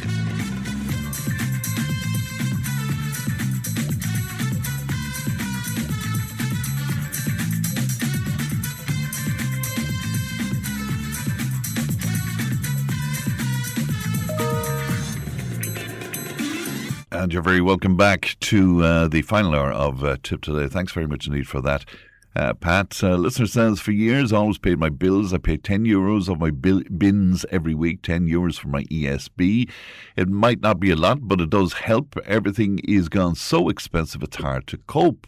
And then you have someone that has cancer. It's harder, but the protest is not going anywhere fast. The government just don't care because they have everything they need, says one of our listeners. Well, I'm sorry to hear that you're ill or a person that you love is ill. Somebody else on to say, hi, my name is George. I run Bennigan's in Clonmel. I just want to say that all of the people out protesting are 100% correct because we all get our oil and gas from the North Sea. So the government should have stepped in 3 weeks ago when all of the petrol stations across Ireland started to price gouge. If they had stepped in straight away, at that point, we wouldn't be having the problems and the protests that we have today.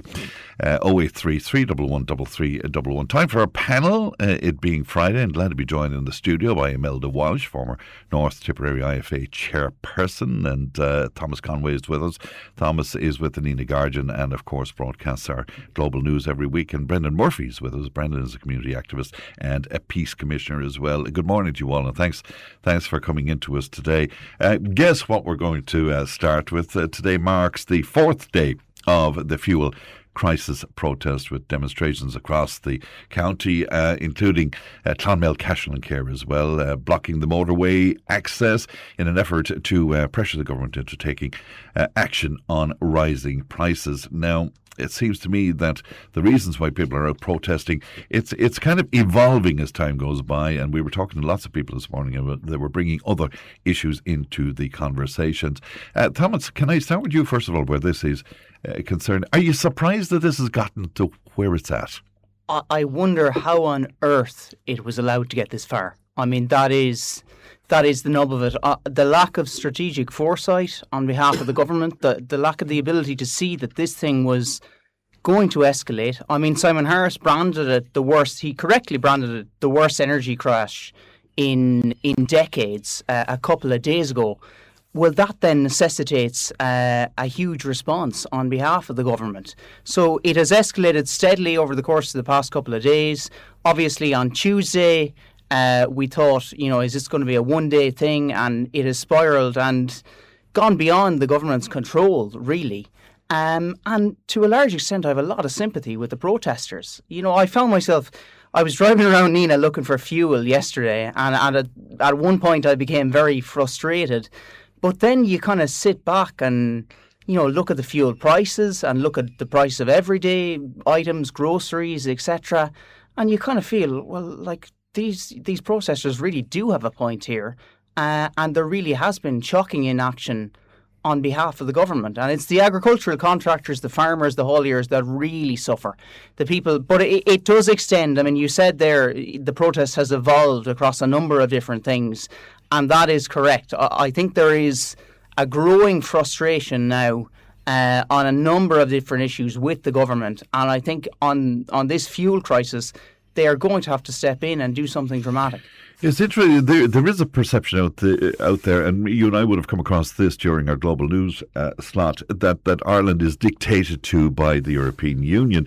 Now, it wasn't a scripted response from Micheál Martin when he said that he was following international guidance from organisations such as the ECB and the IMF, which have developed frameworks for managing crises like this. This guidance emphasises targeted temporary response. So in other words, what they're doing and how they've chosen to deal with this isn't coming from them. Yeah, well, the ECB and the IMF kind of dictated the austerity policies of the, the Troika. In the wake of the financial crisis. The Troika, exactly, yeah. Now, this was an off-the-cuff sort of...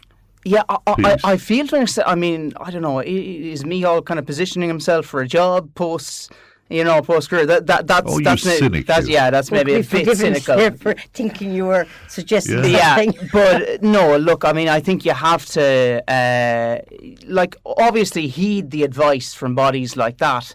But there's a political reaction that needs to be taken as well here, and you need to sense which way the wind is blowing, and the national interest trumps everything else, really. And finally, before I move on, the kind of language, I mean, hardly diplomacy, an act of national sabotage, not in the national interest. Simon Harris went on to say, despicable attack on society and the economy, and these illegal actions will be dealt with without fear or favour. It was bullish, wasn't it? Yeah, it was quite offensive, I think, to the protesters and to, And did that make things worse? I think it aggravated the situation, I think, I question the strategy behind, rhetoric. It can be very important. We see with current US President how it can inflame a situation, but it can also calm a situation down. I know, I think government leaders, senior government leaders, should have gone and met with the delegations at an earlier point. As I said at the outset, I don't think it should have been allowed to escalate this far. I think there should have been action prior to these protests taking off. It was clear that action was needed, but we are where we are now, and the two sides are going to have to meet. Imelda, what about this, and particularly from the farming angle on this? Yeah. Firstly, I want to say in relation to Micheál Martin, there's a fragrance of Marie Antoinette about him. Let them eat cake, Let them eat cake. Yeah. And I think he may live to regret his words that he said during the week. I'm really, really disappointed. As I've said before in this programme, Micheál appears to impress better on the international stage than he ever does at home. I'm really, really disappointed in relation to his language around all of this. This protest is the straw that has broken the camel's back. This is something that has been growing and growing and growing over many, many, many months in relation to governments, and they're out of touch in relation to people on the ground, irrespective of who's on the protests. Everybody has been affected before ever the war came in relation to the whole cost of living crisis. We've over 300,000 people in electricity arrears, 750,000 people affected by the price of oil and kerosene, the home heating oil for old people in particular. And Barry Ward then has the audacity to go on the Tonight Show and talk about that we gave €10 in social welfare and 5 in fuel allowance. God almighty. These are people that are driving around in ministerial cars and are completely out of touch with people on the ground. I suppose in relation to the protests and the hauliers and bus drivers, contractors, all of this was saying that this is something that has been growing. And they had held meetings over the last number of weeks. There was one in Portlaoise, one in Manor Hamilton, and it was palpable. You could see it on social media. The anger was growing in respect of lack of action. And I think that 3 cents, it was a derisory amount to give to them. It was meant, so the cost of fuel for any contractor. I was talking to a contractor earlier this morning. Before this, 4,500 it was costing to fill his tanks. That cost is now gone to 9,000. And the killing point is, in relation to this, is most of it is tax that's actually going to the government. Out of every €20, 12 is going in tax to the government. So there's an opportunity here for the government in respect of that to do something to support our own people here, everyone that's suffering is. And it's not just like you've bus drivers, you've bus operators there that take our children to school, that Monday morning they'll be back out again, going out of business. You have hauliers, you have contractors, like it impacts on every one of us. I think I mentioned the last day I was on that a nurse, there had been a letter written by a nurse in respect she was travelling, I think 80 to 100 kilometres to work. And by the time she came to the end of the week, when she'd everything paid, there was no money left after everything. And I saw there was a letter during the week from an ambulance driver and talking in relation to the protests. I saw that, yeah. And I thought it was actually quite sobering and thought-provoking in respect of it. Like, I think we all need to pause here. And you actually had a contributor on this morning, and while I would always very much respect everybody's views and everybody's input, and I like to play devil's advocate myself in respect of a conversation. Even though I might agree with it, I'll often do devil's advocate in respect of it to allow other people's voices. But for somebody that was involved in a trade union, I was very disappointed if this is the way trade unions conduct. Bertie Ahern sprung to mind this morning, because I suppose Bertie Ahern before he became Taoiseach, was involved in many negotiations with trade unions in relation to disputes that were occurring over the years, and with the peace process and everything else. And dialogue is the only way. And it's disappointing to see that our government... This that is mixed peace with mixed peace this morning, exactly. And I appreciate everyone's entitled, but I don't think that kind of language, irrespective of anger, that doesn't solve anything. Yeah. Like, you know what I mean? What about the other aspect of this? And it must be worrying for you with your IFA background, Imelda, is that some of the people out there, the farmers who are protesting, they don't feel represented by the farming organisations. Yeah. Is that very concerning? That is concerning, we're saying that. And I think we would have seen that probably back in 2019 when Beef Plan was formed. Yeah. And I'll always be fair and give a fair judgment in relation to what I think, how people feel. And Beef Plan was formed at a time when beef prices were ridiculously low, and there was many beef farmers struggling to hang on, we're saying that, to survive. And Beef Plan was born out of that.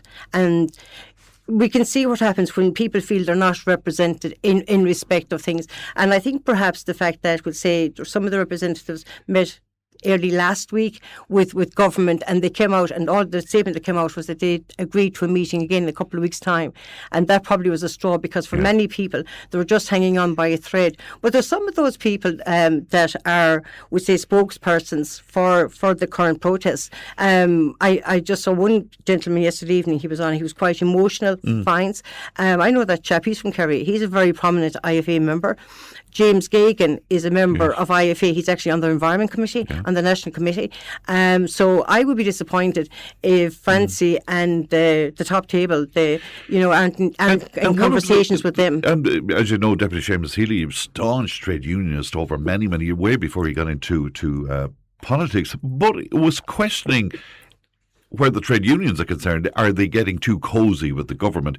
Could the same be said for some of the farming organisations? Possibly, we'll say that. I would imagine, we'll say, coming on the back of the poor Bia, we'll say that, and I suppose, I think many farmers felt that maybe, that we didn't get much out of that whole protest and everything else, was saying that, and that perhaps that, with CAP negotiations or the discussions going on, that maybe that they're trying to get back into bed, for the want of a better word, with government, was saying that, because look, you have to work with all the parties, but at the same time you have to remain loyal to who you are and everything else. And I just think this affects every farming family as well as everybody else, was saying that. And I am sure that there are many IFA members who are very, very supportive, who are there on the protests as well and everything else. And I know today, we'll say, there's a meeting taking place in the afternoon. Apparently this meeting originally was online, and now it's taking place. I heard Ger Hyland this morning on Morning Ireland speaking, was saying, and he's acting, and I thought from the Hauliers. The Hauliers, I thought he was fair and balanced in what he said, that they have lads,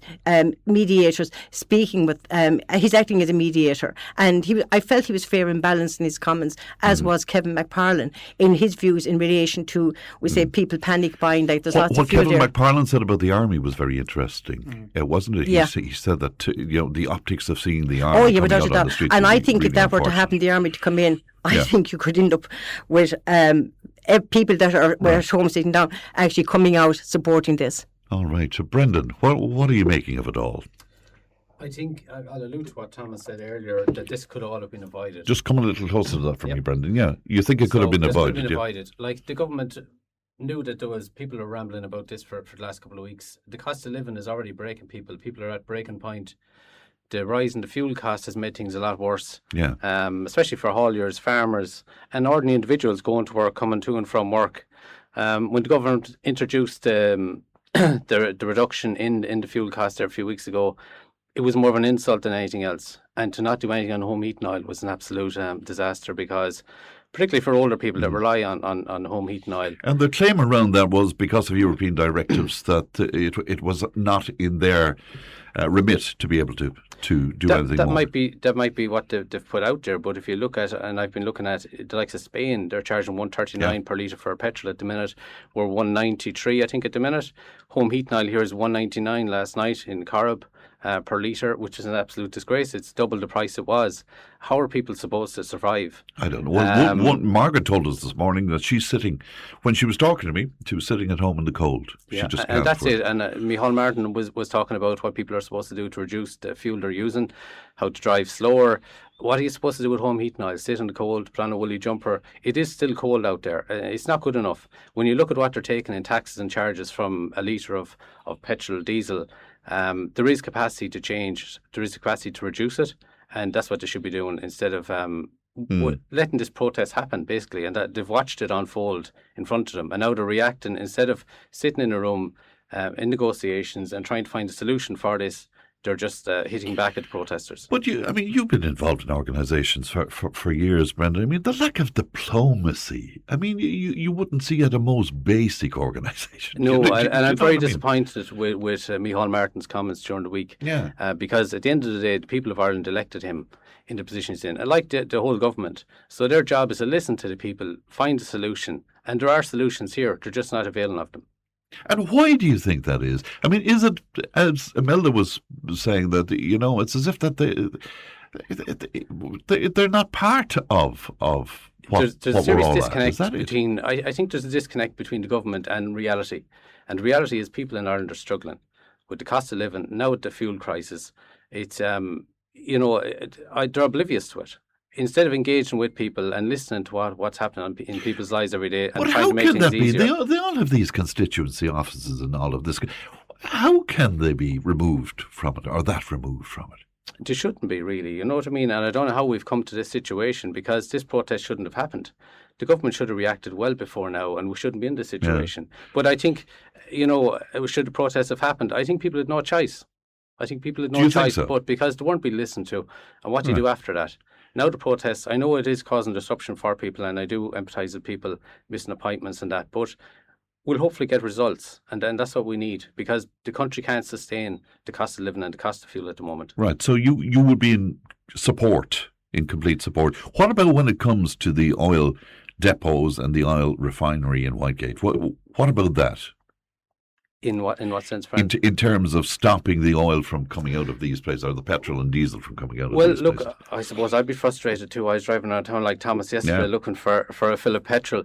But look, it's short-term pain, long-term gain, hopefully, that we will see results, that this is what it's going to have to take for the government to look and see. Are you as hopeful as Brendan on this, that there will be gains out of this?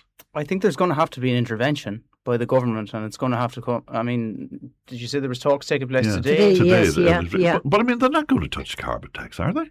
They might go with the increase, maybe, but they're certainly not. Yeah, well, I think it's the logical one to tamper with, or to reduce. And I take no pleasure in saying that. I think carbon tax is probably important from a sustainability and environmental perspective. But, as I said to Imelda off air, when you see gas fields being blown up in the Middle East and smoke billowing up into the atmosphere, very hard to, to stomach a carbon tax here. You kind of wonder, well, how impactful is that on the environment when you have all that happening out there? Will there be gains out of this, Imelda, do you think? I'd be hoping there would be, saying that, in respect of the carbon tax and the reluctance. I suggested here a couple of weeks ago, for the next 6 months, when it's farmers, when there's a lot of the work going on for the next 6 months, that it could be suspended. They get in 1.1 billion roughly in the year, and some of this money, and they're outlining all of these things. But in respect of the retrofitting, that's beyond the costs of most people in this country anyway. They're talking about where all this monies are going.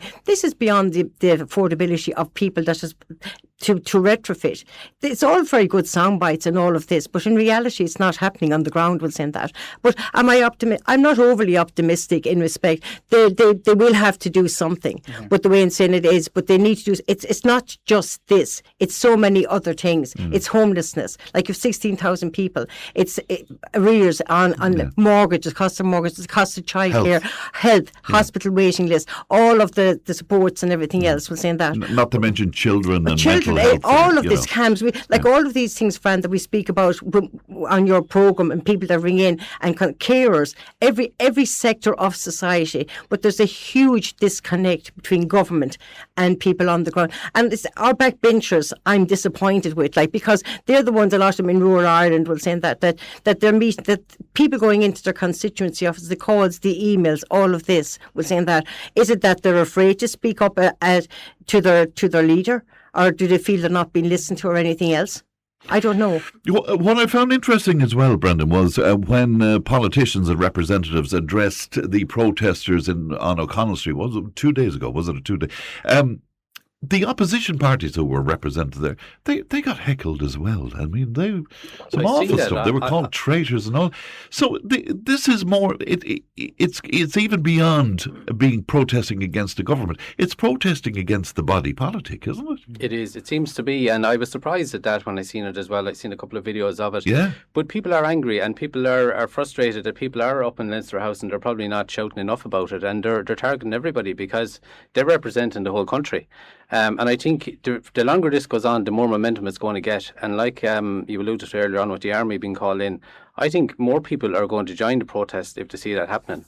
Because it's affecting everybody. It's not just affecting the hauliers and the farmers. This is affecting me, you, everybody that's paying the higher prices for fuel, knowing that the government probably have the capacity to do something, and we've seen that in what they're taking in tax and VAT on the price of fuel. So, and that's angering people and frustrating people. And what comes out all the time, and as I mentioned a few times this morning, is we seem to be able to find money for all sorts of other stuff, and some of that stuff being outside of the country. Are you hearing that, for example? Absolutely, and I've seen a number of posts there in the last 24 hours of that. I won't quote them, but it is a fact, and that's fueling this anger and frustration with people that the government are not looking after the people in their own country, seeing that they're struggling with the cost of living. And as you know, with the fuel rising in costs, that's going to affect food, it's going to affect everything else as well, because it's going to cost more to transport that around the country.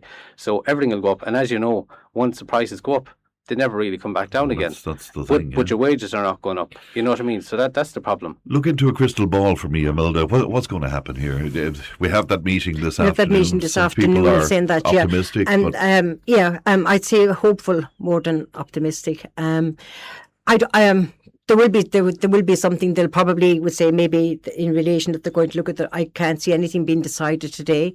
I would be disappointed, obviously, if the people are protesting that, if they don't have a voice, in the sense that, and I accept they're not part of an organisation, but I would be hoping that the farming organisations, the hauliers, the FCI, the people that are around the table today, that if they're not taking in the voices of the people outside, that they should come. I was delighted to hear Joe Hyland, but I would like to see our own organisation, or maybe they are meeting with them. And it's but last night was disappointing to hear Timmy Dooley. You had James Gagan saying one thing with Fran, and you had Timmy Dooley saying quite the opposite with Mary McCallaghan. And what do you make of what the government is saying, that they will only deal with organisations that are constituted in some way and all of that, and people they have been dealing with all along?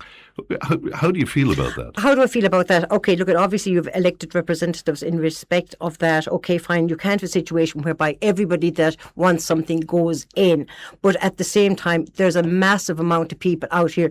There were given 4 names, which has been decided by the protesters. I would be saying that 2 of those 4 go in, we'll say that, and that if there's 2 from everybody else going in, they're representing a huge cohort of people, a huge cross-section, everything else. And because the way I don't see what harm it will do. They have given the list. They have contacted government. It isn't, and they were saying that they haven't been aware. They've written to them. They've emailed them. They've telephoned. They've contacted the local politicians in respect of this. I think they should be afforded a seat at the table, and their voices should be heard. I think it's always important that everybody is heard. We'll pass the crystal ball to you then, Thomas. What's going to happen here? I'm just thinking, there's a hint of the yellow vests in France. Absolutely. Remember that? 2019, yeah. Yeah, and that persisted for quite a while. And very destructive. Extremely destructive to Macron and to the French establishment. And you're right, this is it's frustration against the political establishment. I do think we'll get an outcome sooner than expected. Or at least I very much hope, because it just cannot be allowed to go on. I mean, and I'm not blaming the protesters here. It's the government I place. Even if we get a result, a lot of this is going to fester. is it? Oh yeah, it will. But I think the fact that the frustration is channeled at the entire political establishment, the conditions are ripe for a Nigel Farage or a Donald Trump to emerge now.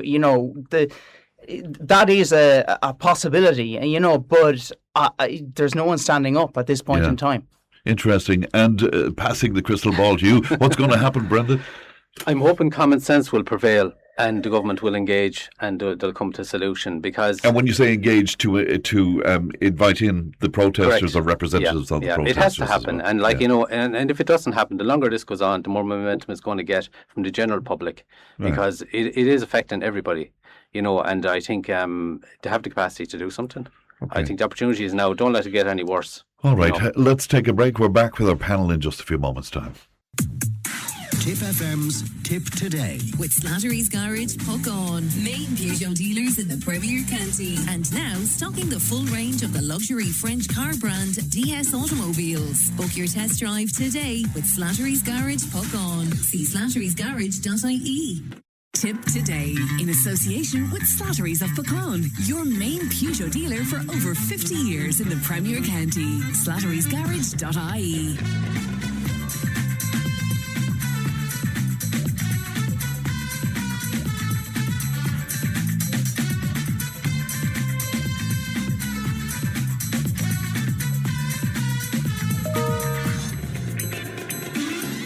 Welcome back to our Friday panel, and Thomas, Imelda and Brendan still with us. But before I carry on, I promised Father Jim and Thurles I would mention the Patrick Feeney concert that's happening on April the 25th. It's happening at the Church of Saints Joseph and Bridget in Thurles, and it's all in aid of the cathedral re-roofing, and tickets can be had for that. It's going to be a great night because Patrick is terrific. Tickets can be had from the parish office or indeed from the lovely Bookworm on Liberty Square in Thurles. So that's April 25th, if that's your thing. It's a night of inspirational music, I'm told. All right, on with our panel topics. The United States and Iran agreed to a 2-week ceasefire on Wednesday night, barely an hour indeed after Donald Trump's deadline to obliterate the country, triggering global relief, I suppose. But then apprehension as well. Now, the US Vice President J.D. Vance will depart today, I understand, to lead mediated talks with Iran after Donald Trump tasked him indeed with finding a resolution to the conflict. Brendan, can I start with you on this? The mixed message, I mean, you talk about mixed messages here at home, but the mixed messages from the White House is incredible, really, isn't it?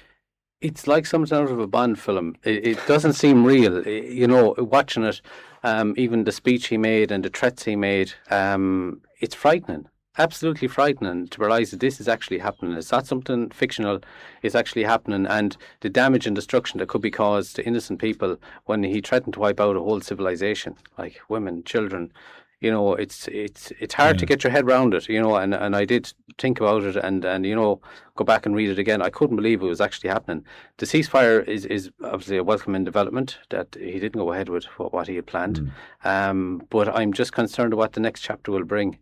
And what do you think the next chapter It's unknown. It's so unpredictable. Do you think he's going to be able to rein in Israel, for example, in terms of what they're doing in Lebanon? It seems to be he doesn't have full control. It's like somebody else is pulling the strings, because he'll say one thing but then he'll back down. He'll do something completely different, and he's so unpredictable that it's frightening what could happen actually next. And it's a very hard one to read. Normally you'd be able to read these situations to a certain point, but the American situation and the war in Iran is one of those ones where it's so unpredictable because Donald Trump seems unbalanced at the moment with the statements he's coming out with. Yeah. For a powerful leader to come out with such statements. Was there a document from Pakistan in terms of the ceasefire? Because it seems like they don't know was Lebanon included in the ceasefire. What I've heard, and this may help to explain it, is in an effort to mediate and to broker peace, the Pakistanis may, and this is only a may, have handed one ceasefire proposal to the Iranians and a slightly different one to the Americans. This is only the speculation that I'm hearing. Yeah, in order to get them to come together. So it may be that when the Iranians say no, or Lebanon it was included, and the Americans say that Lebanon wasn't included, that they're both right, because they're both reading different statements. But at the end of the day, what's happening in Lebanon is appalling. Yes. And, you know... And just remind listeners about how profound that is. I mean, the killing there. Yeah, to put it into perspective, the day the ceasefire was announced was actually the bloodiest day of this war so far, of this turmoil in the Middle East, because of what was happening in southern Lebanon, with the Israelis effectively trying to take control of the area south of the Litani River, which is a river that runs through the south of Lebanon.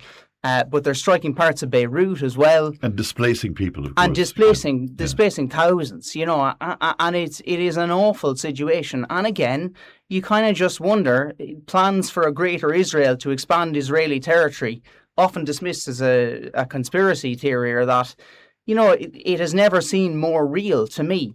But with Benjamin Netanyahu in power, there he is a war hawk. He's a hawk towards Iran. He wants that threat eliminated. He's using the pretext of Hezbollah in southern Lebanon. Brendan alluded to the language being used. When the Americans were talking about the Israelis in Lebanon, they were hoping they would play down what they're doing. The kind of language is... Yeah, it's very interesting, and I think it just underlines the extent of the influence that Israel has over the United States, that Netanyahu has over Trump. I mean, he seems to be the one pulling strings here at the...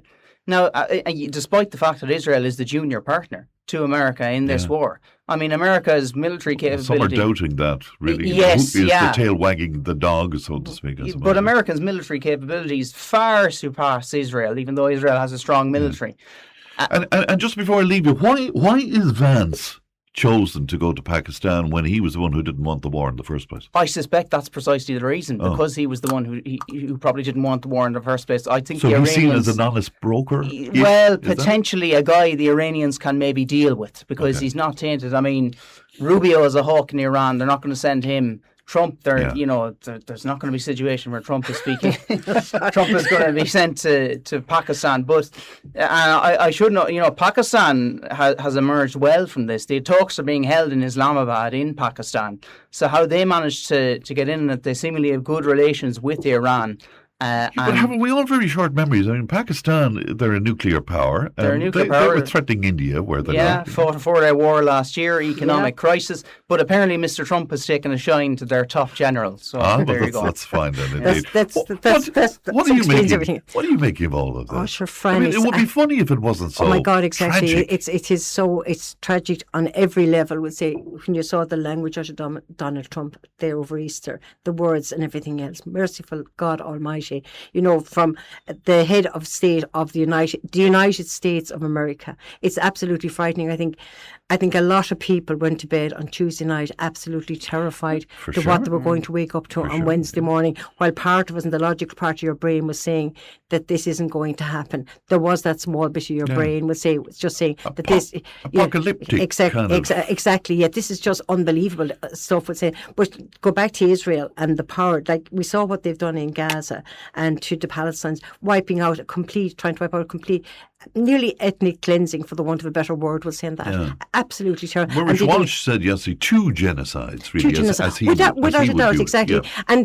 And you know what, Fran? I think we need to up the language in relation to how we speak about this, and not speaking softly. It is genocide, and it's the control that Netanyahu has on America. Like he failed with previous presidents to get his way, and now he has with Trump. Like these we talk about rogue states and everything else. Israel is the complete rogue state here in all of this. Iran didn't start or cause any war or anything as they got in. There was, like, you had the bunker buster last September, was it? Or last June, I think, actually. And there were conversations going on, dialogue that you hope are held in good faith and everything else. But J.D. Vance is obviously seen as for fear we might paint too pretty a picture of Iran. It's absolutely terrible, without a doubt, what they've done to their own people. Exactly, but their own people perpetrated terrorist attacks all over the world. Exactly. But like, as regards if the regime change that has come from their own people, but what they're doing will say that, like, and even to the UAE and all of that, and for people, and lots of Irish people living over there. And the people who took Donald Trump at his word in Iran and got out and protest, and he made certain assurances, so they must be very unhappy at this point. Very unhappy in relation to this. Like, you know, he told him a hope, would say, in relation to brighter, better times ahead, and then he absolutely forgets about him. And you listen to his conversations, and the people of Iran have suddenly become invisible. Yeah. And all of this, but like what's happening, would say, in relation to Lebanon and all of the people that are being killed and displaced, it's absolutely horrific. And I know we talk here and we spoke about the protests and everything else, but when you look at what's happening on the international stage, by God Almighty, our complaints are very small by comparison, and that's in no way to minimise disruption of people's lives. But when you look what's happening, innocent people being killed, absolutely, and this innocent people being killed, and no respect for life whatsoever. And with all of that, I think it was Bernie Goldbach on this programme who described it as mob language. Yeah. It's absolutely disgraceful language, was it, from a head of state and everything else. But the way he has spoken about, was in the last couple of weeks, about Macron in relation to his wife, was saying that Keir Starmer, all of these people that completely rubbished them, and everything else in respect. These are heads of state in their own country in relation to his leaving NATO and everything else. He's certainly not a team player, and he thinks he can do as he likes and everything else. This is Donald, what we expect this from him. No, we don't. This language and this behaviour is totally unacceptable. Yeah, and he's certainly doing nothing to forward world peace. And for the man, he talked about all the wars that he stopped and everything else, and he was entitled to the Nobel Peace Prize. Do you think that, in terms of what's happening in the Middle East, will this make things even worse? Because you can imagine the hatred within Iran to America that was always there to some degree, but what must it be like now? I think so. It's definitely gotten worse, and I mean, any bit of respect and credibility he had is certainly gone out the window now with everybody on the international stage.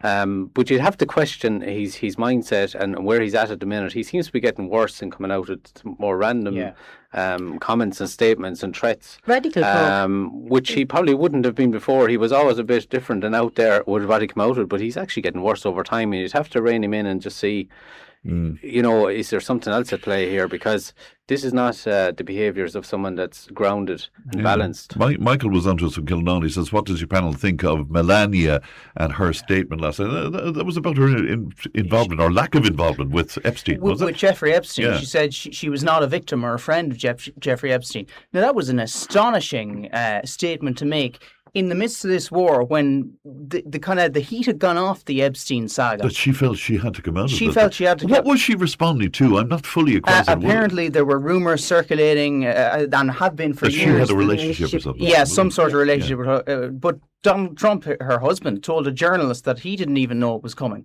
which, quite frankly, is jaw-dropping, and I'm not sure whether to believe that. But certainly, I couldn't believe it when I saw it. Just in the midst of all this, you think Trump was probably happy to an extent that the Epstein thing had kind of gone away, and he had, she's firmly put the spotlight back on it again. She has indeed. Because I suppose there's a number of images online that are there to see whether they're AI generated or whatever will send that. But she's trying to dissociate herself from it, would send that. But unbelievable in the midst of everything that's going on at the moment. Wasn't it just indeed? All right, let me take a final break. We'll be back with our panel in a moment. Tipp FM's Tip Today. With Slattery's Garage, Puck On. Main Peugeot dealers in the Premier County. And now stocking the full range of the luxury French car brand DS Automobiles. Book your test drive today with Slattery's Garage, Puck On. See slatterysgarage.ie. Tip Today, in association with Slattery's of Puckon, your main Peugeot dealer for over 50 years in the Premier County. slatterysgarage.ie.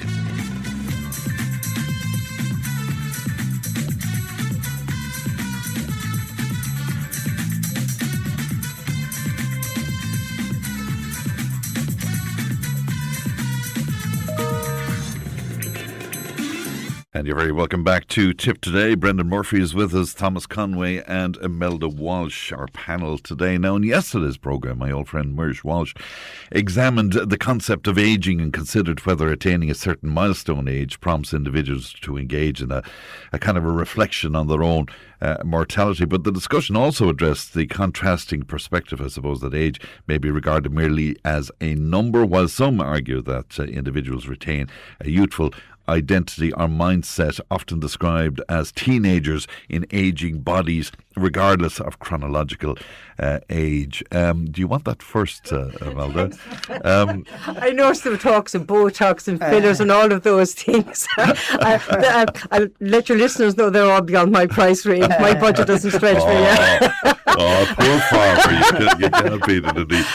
What about that? Can I ask you, what age do you feel inside? Oh, me about 25 or 30. I think the same as yeah, I do, yeah, exactly. Yeah. And then I'm looking at people my own age and saying, God, somebody got old look, and then I realise, sure, I'm 60 as well. You know, exactly. The only thing is about age, there's actually a freedom in getting older. Things that, like, I mightn't have said when I was 40 because it mightn't be so PC. I would say I'd be a lot more vocal in respect of saying something.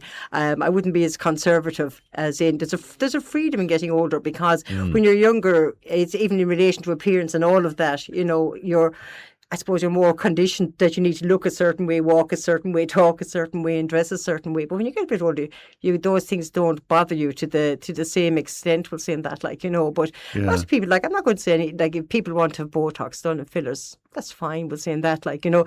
It's funny talking about those type of things. My granddaughter, who's 9, which was explaining to me about this thing you can get for rolling your skin to keep yourself youthful. And I said, Isabel, would that work for me? And she said, Nana, you're 51 years too late. She's 9. So I just said, you know, so point in principle. So no amount of rolling was going to get rid of my fine lines and wrinkles. Rather than me being ungentlemanly, you're obviously giving away your age there. But when you reached that roundy number, did you think differently about life, or did you? I'll be honest, my biggest problem was when I was 30. I had no problem after that. Yeah. I was married at 21. I had my daughter when I was 23. And back then, all my friends, everybody got married. This was back in the early 80s. Everybody was getting married. Nothing unusual. Now you'd be having a stroke nearly if they're getting married at 30, never mind 21. Yeah. And I just thought, when I came to 30, I had my 2 children by that stage. And I felt 30 was kind of old. And then I came to 40, embraced the 50 and 60. The numbers, I never bother. You know, some people are kind of coy about their age sometimes. Yeah. And it never bothered me in the least. I feel young. I consider myself quite modern. We're saying that. I have no issue talking about any subject, whatever topic would come up here. Yeah. Some people might find it embarrassing to talk about certain subjects, no matter what would be. I would have and you think no that's inhibitions. That's an age thing. That's an age thing, exactly. Yeah, and everything else. We're saying that. Yeah. Brendan, what about this for you? I'm going to be honest, I've never considered lip filler. Brendan.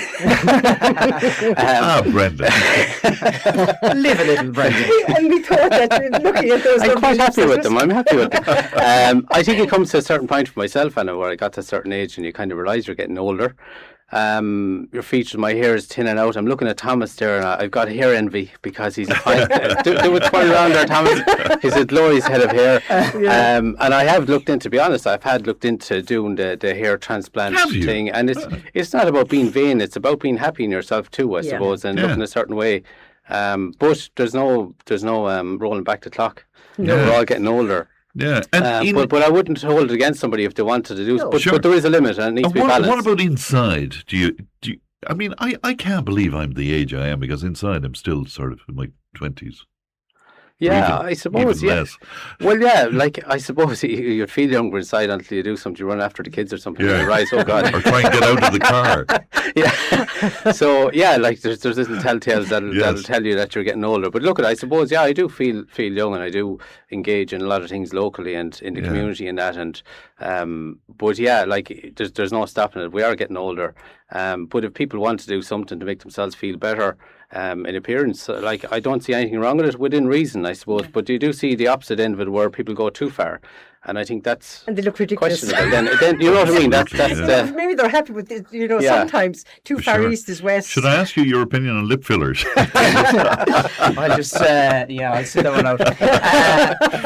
What do you make of listening to this? Because horribly young, you being in your 20s and all of that, and you're listening to this. What do you make of it, Thomas? Yeah, well, the one thing I would say to console the lads. He's flicking his hair as he's saying that. Time is linear, and we're all getting older. But longevity is greater now. You know, people live longer lives, and I think are generally more youthful at heart. You're not helping me here, Thomas. Not helping any of us. Like but I'll tell you one thing. I don't like. I wouldn't like to be a teenager again in the environment. Even you wouldn't. Wow. Yeah, even in the space of a couple of years, the climate in which they're growing up in with social media. What in particular? Social media. The pressures stuff. Yeah. You know, pressures, social pressures. This kind of the quest for the perfect looks, for the perfect body. I think, and you know what, it's aggravated a lot by social media, by particularly Instagram and stuff like that. I think kids, and when I say kids, I mean teenagers growing up, need to be really aware of that. And it's such, you know, it's so hard at an age like that when you've so many different. Isn't that incredible? Like within a few years, because we would see Thomas as being very, very capable, but very young. But even he's saying now, it has changed. I would have seen that with my own children. My son, who's now almost 34, but even when he was a teenager, I would have seen youngsters a couple of years behind him, maybe when he was 17. In Leaving Cert, and youngsters in juniors 15. Definitely there had been a change, and that to me, even back as far as that, Thomas, in my view, I think there was a huge change within teenagers and the pressures that's on them, and it's both boys and girls. It's not exclusive to one specific group with saying that. Like there's this image with girls, like, you know, they have to be a certain size, you know, a certain looks and everything else. And, you know, it's like anyone that's involved in sports or activities like that, it's great because you've that whole, you know, grouping, which is brilliant. But not everybody is, well, saying that. And it's even like, and sometimes I feel maybe lads are better for supporting one another than girls. Like sometimes I think as women, and I would have found this through all the years involved in different things, we don't lift one another up enough. And I've often heard Dr. Mary Ryan talking to yourself, like women, we need to do more to empower women and everything else, and, you know, and to be a stronger voice for one another. And sometimes there's that little bit of nitpicking and jealousies in relation to it. I've often said it, and I've gotten into trouble for it, but I mean, you know, I've seen it over the years. Women can be very tough on other women. They can, exactly. And I can see that as a woman was saying, and and might be straight friend, I'm going to say straight out, they can be quite bitchy. I've seen it with saying that, like, you know, and we saw it even time in America when Hillary Clinton went for president. Most likely she didn't get elected because she was a woman.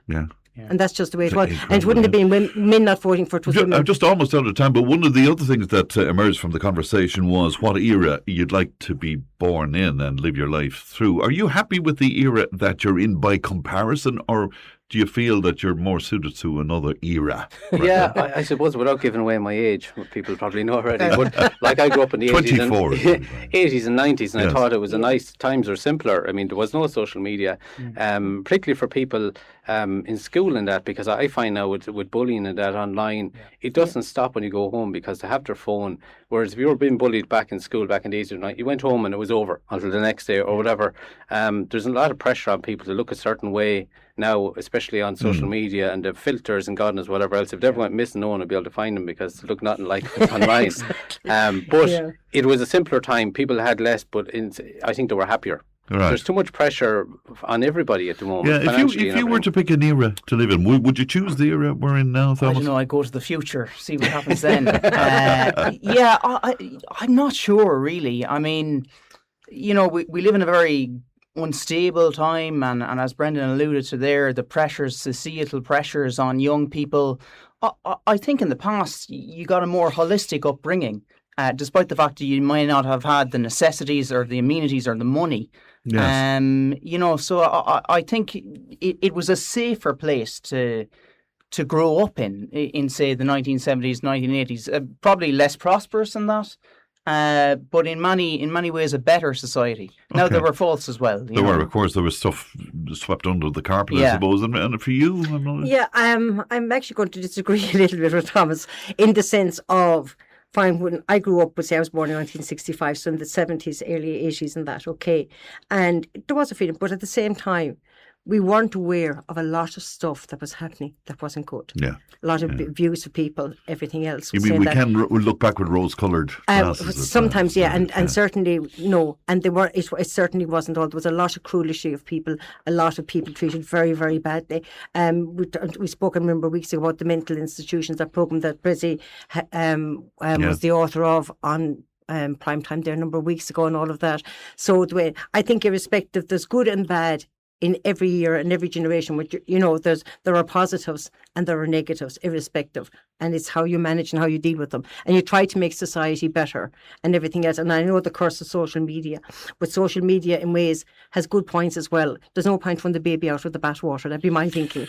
All right, great panel. Thanks to Brendan, Thanks, Fran. Imelda, and thanks to Thomas. Lovely panel. Thank you for that. That's it from me. Leanne produced, and Davin is out and about for us today. I think he's at the brand new Shaw's at the shopping centre in Clonmel, so I'm sure that's going to be a very interesting programme indeed. I'll talk to you on Monday. We'll see what happens with the protests, and that will determine, I suppose, the kind of a programme we're going to have on Monday morning. Look after yourselves. Enjoy the weekend. Bye-bye.